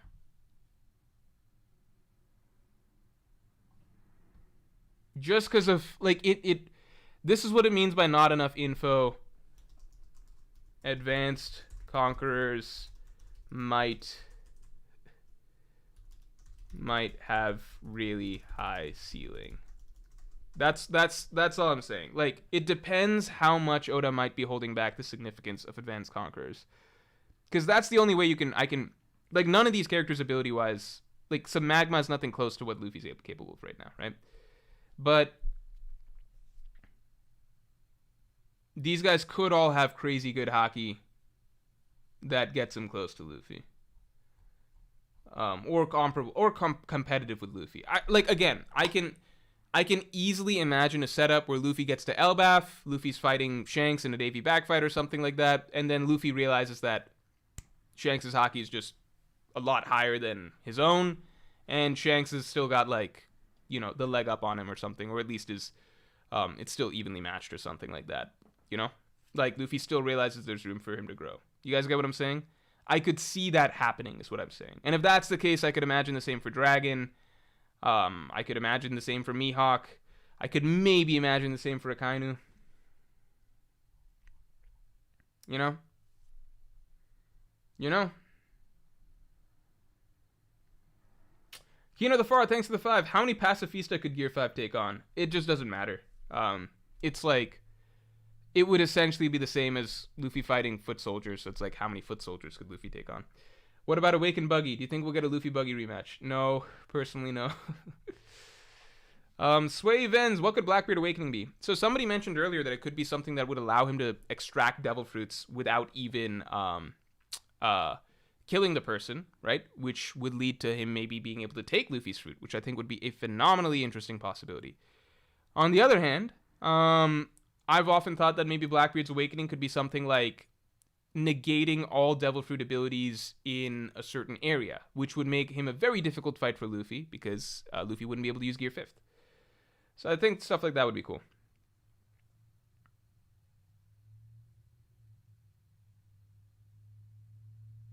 It really depends on how big of a deal Advanced Conqueror's Haki might be. I don't know. Like, it does feel early for Luffy to have already surpassed Shanks, but he's also supposed to before we get to the end of the story. Okay. This is where I'm putting it for now. Alright? Then we're saying this is Prime Whitebeard, Prime Roger. If we were to pretend, like if you were to say Marineford Whitebeard, I'm putting him right here. Pretend that's Marineford Whitebeard. It's... Because Marineford Whitebeard was struggling with Kizaru. Like, he does not look great against Kizaru. Marineford Whitebeard does not look great against Kizaru. What Luffy did against Kizaru, like, there's a gigantic gap between Luffy and Marineford Whitebeard. But old school Whitebeard, I'm going to go ahead and put him and Roger here. Yeah. Yeah. Also, Luffy stomps Zoro and Sanji based on what we've seen. Also, Luffy stomps Kid and Law based on what we've seen.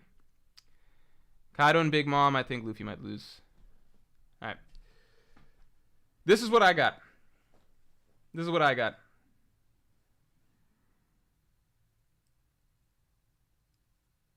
I would not be, like, where I would say, like, okay, Gear 5th Luffy right now, if we were to put him on a scale, right? A scale, a general scale, right? No time limit, I could see him already being as high as above these two, but I feels wrong, so I'm not going to say that. I feel like Haki's really going to matter. I wouldn't go that far just yet. I could see him, but I might be really jumping the gun on that. I could see him being as low as below all of these guys, right? As low as below all of these guys, but still above characters here. Based on how you value time limit stuff, then... No, we're saying no time limit. If you throw in time limit, then he's also below Kaido and Big Mom. Alright. Luffy should lose to both Kaido and Big Mom. I'll say that. Yeah.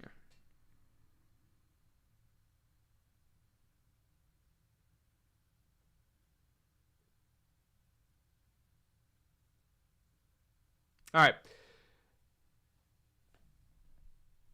I'm going to say not enough info. We're just going to make this the not enough info tier. Alright, guys. This is what I got. Why is Mihawk so low? None of the tiers are ordered. There's no ordering within the tiers. Like, if you want Mihawk up here, I can put Mihawk up there. It doesn't matter. Like, I think Rogers... Personally, I put Rogers slightly above Whitebeard at full capacity or something, but, you know... I put Blackbeard lower than Kaido and Big Mom and stuff. The tiers are not ordered. It's just the order that I put them in. The literal ancient weapon. There we go. Alright.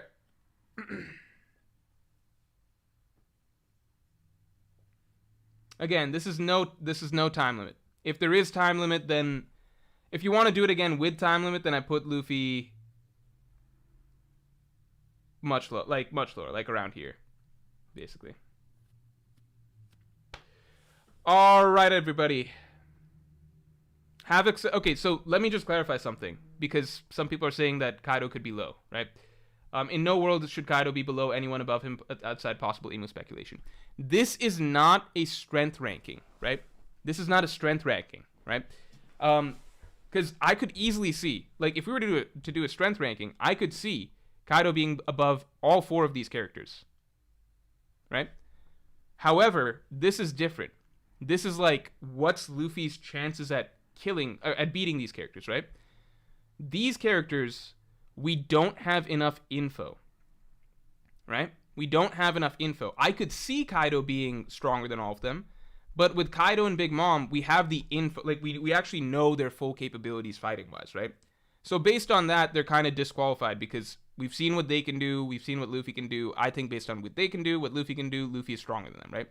These characters, we don't have enough info, so the possibility remains that they're stronger than Luffy right now. The possibility remains that they could beat Luffy. That does not mean that I'm saying that, like, Kaido is below all of these characters. I'm not saying that. I'm just saying, like, we know what these guys can do, and it's below Luffy. We don't know what these guys can do. It's possible that, like, is it possible individually, like, case to case, is it possible that Shanks might be stronger than Luffy just based on Advanced Conqueror's Haki? Yes. Is it possible Dragon? Yes. Is it possible Akainu? Yes. Is it possible Mihawk? Yes. You know? With Kaido, the possibility has closed, pretty much, because we know the full extent. We kind of saw the fight. We saw it with Luffy using Gear 5 the first time. Luffy very handicapped, basically holding on to life by a tiny thread. We saw what happens when Luffy gets serious. You see what I'm saying? So it's not a strength scale tier list thing, basically. It's just it's information. Like, I'm confident Luffy wins these fights at this point, based on information. With these guys, we don't know. You know, they might all be below Kaido right now. You know, they might all be below Kaido, but we just don't know enough, right? So the possibility, this door is still open. These guys, we don't know that much either, but just based on everything we've seen and heard, I think that Luffy probably hasn't reached their ceiling just yet. But maybe that's what I think. Maybe Luffy's past them. Who knows? That's it. I'm not trying to say, like, I think people do think that I downplay Kaido sometimes. That's true. Like, that there might be truth to that. But I'm not trying to say that Kaido's, like, literally below all four of these characters. I'm saying I don't know. With these guys, I don't know. You know?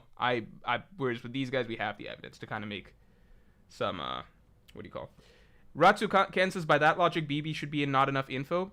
I would have done that if not for Blackbeard's fight with Law. To me, the moment that Blackbeard opens up the fight, taking hits from Law, getting stabbed and stuff from Law, for me, it's like, well, if that was Luffy instead of Law, then Blackbeard probably just loses right there. You know? Blackbeard probably just loses. Because Luffy would grab him, throw him into the ocean. Done. You know? Same shit that happened to Kizaru. So, these guys, we don't have info. Right? We literally don't know anything about Shanks fighting. We've never seen Mihawk actually in a real fight. The only times we've seen Shanks fight, or, like, pull out a sword, it's always made him look insanely good. Like scaring off Green Bull, one-shotting Kid and Killer, etc. And Akainu, we don't know how strong he is post-time skip. Blackbeard, if we didn't get the Law fight, I would put him in here. Because we did get the Law fight, I'm putting him here. I'm tempted to put him here, but people argued with me a lot, so I'm putting him here. Mr. B, thanks for the 2. How many Zoros would it take to beat Luffy? I don't know. I'm not getting into that, man. I have no idea.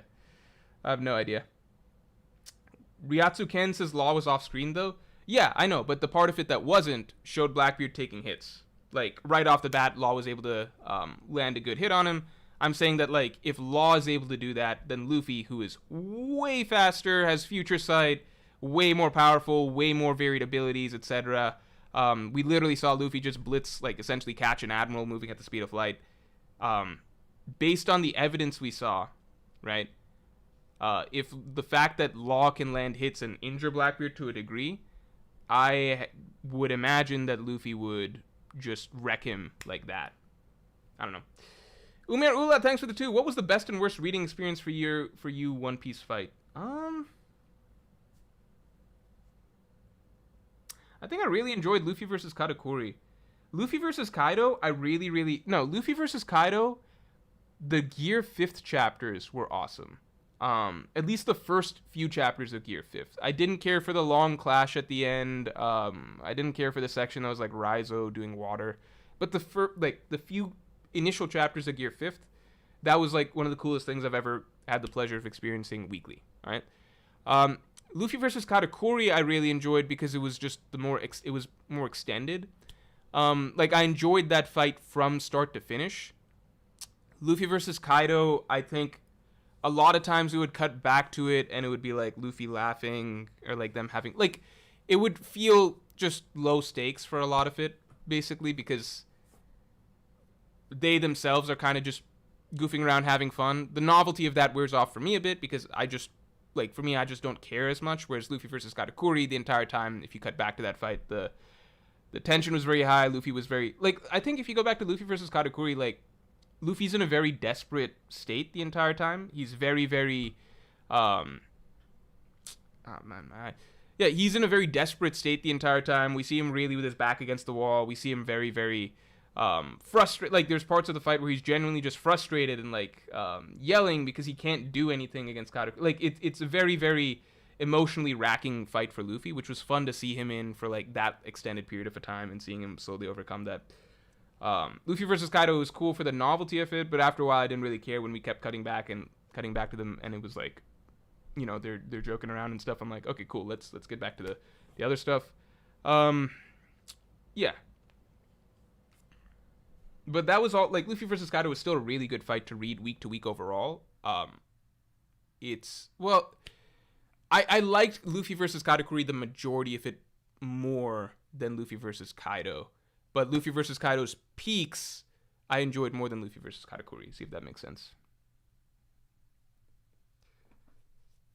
Man. Mano21, thanks for the 5. What do you think of power scaling implications of 1 centimeter difference in height amongst rivals? Shanks, Zoro, King 1 centimeter taller than Mihawk, Sanji, Queen. If someone can pull up, like, a comprehensive list of those type of things, like, so it's not coincidental, then I think there could be credence to that. Because a lot of people are like counter it with just like, well, Whitebeard's like 800 centimeters and Shanks is like 200 or something like that. So, like, is Whitebeard that much stronger? But I think it's, like, missing the actual argument that people are putting, which is, like, there are a lot of, like, obviously Oda's not doing any sort of height parallel there. I think the argument that people are making is, like, it's when the heights are coincidentally almost exactly the same between rivals, and then one rival happens to be like a centimeter taller, right? It's not like, I don't think anybody's arguing that any time a character is taller than the other, it's the taller character is stronger. I think people are arguing that, like, anytime that you happen to see Oda do this specific height thing between two rivals where there's, like, a 1 centimeter height difference, Oda might be saying something. Just but I would want to see, like, a full list of them, because if you see a full list and it's like, okay, consistently across the board, anytime this happens and, like, one character is factually, the taller character is factually established in the story to be stronger than the other character, then maybe there's an argument for an intentional trend there. I don't know. Awareness, thanks for the 5. I'm sorry if you have talked about this, but what do you think Vegapunk's broadcast will say, / how do you think it'll play out? I like to believe that it'll just explain what happened with Lucia Kingdom. I think it'll explain the world government's intentions, maybe even for a great cleansing or something. It might explain what they've created the Pacifista to do. I think it could explain a lot of what the world government's intent is. I think it could explain the truth about Emu, stuff like that. Just a lot of the way the world is right now.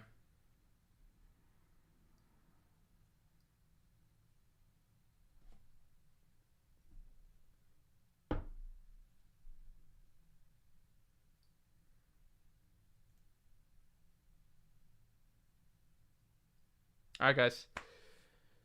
Yeah, I don't know what you guys think about this. Maybe you guys strongly disagree. Maybe you don't. I don't know. But this is like more so how I view it. I do think that Luffy would definitely lose to Emu right now. I think Luffy would definitely lose to Kaido and Big Mom at the same time right now. This is all without time limit. There's no time limit, but Luffy still takes damage and gets fatigued the same as he would in base form, right? So, like, Luffy would eventually get tired. I think he definitely loses to Kaido and Big Mom, unless we really want to gas Luffy up, in which case he goes here, but I think people would get mad. I don't think Luffy is supposed to have gotten to the limit, to, like, the level that Prime Roger and Prime Whitebeard were at just yet. I don't think so. Because, like, it's made clear that Luffy is still supposed to improve in Haki. But at the same time, like, Kaido didn't know everything that Luffy could do just yet, right? Like, in Gear 5th. Like, I mean, he ends the chapter with this. Like, Luffy decides to end it, so he can do some... Like, I don't think Kaido fucking knew that Luffy could do an attack like this, even. But I don't think that Luffy's...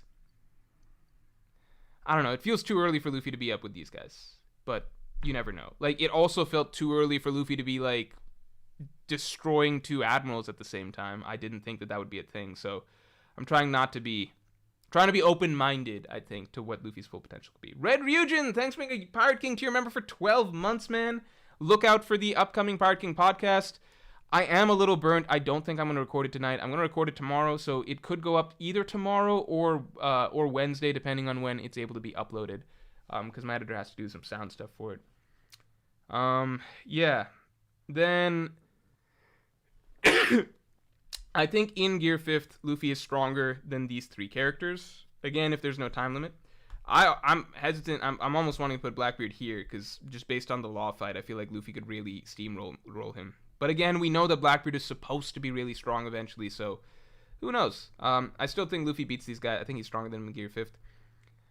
I feel like Luffy should beat most of these characters in Gear 5th at this point, but we might be speaking too soon, because it's possible that with the highest level of Haki that maybe... Like, we don't know the full ceiling of any of these characters, so... Like, with enough Haki, maybe you can really fuck up Gear 5th or something like that. And these 4 characters could potentially have a really high ceiling based on Advanced Conqueror's Haki. It depends on what Oda would want to do with Advanced Conqueror's Haki.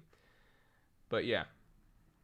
This is Kaido and Big Mom together. This is a team effort. This is Kaido and Big Mom together. That's why they're together. If that's confusing, I'll just take them off the list. Oh, you can't return stuff off the list? Ah, whatever. Alright, we'll put them up here. Alright, guys. Alright, everybody. Thanks for tuning in. And yeah. Yeah, not much more to say. We got another week or so of speculation because there's no chapter this week. Just speculating how ridiculous Luffy might be at this point. But, yeah, this is kind of what I got. We got 4 mystery variables, 2 characters I think Luffy should probably still lose to. 1 guy that Luffy still definitely isn't at yet. And I think Luffy's probably past all these characters, personally, right now. Alright, and yeah, I will talk to you all later.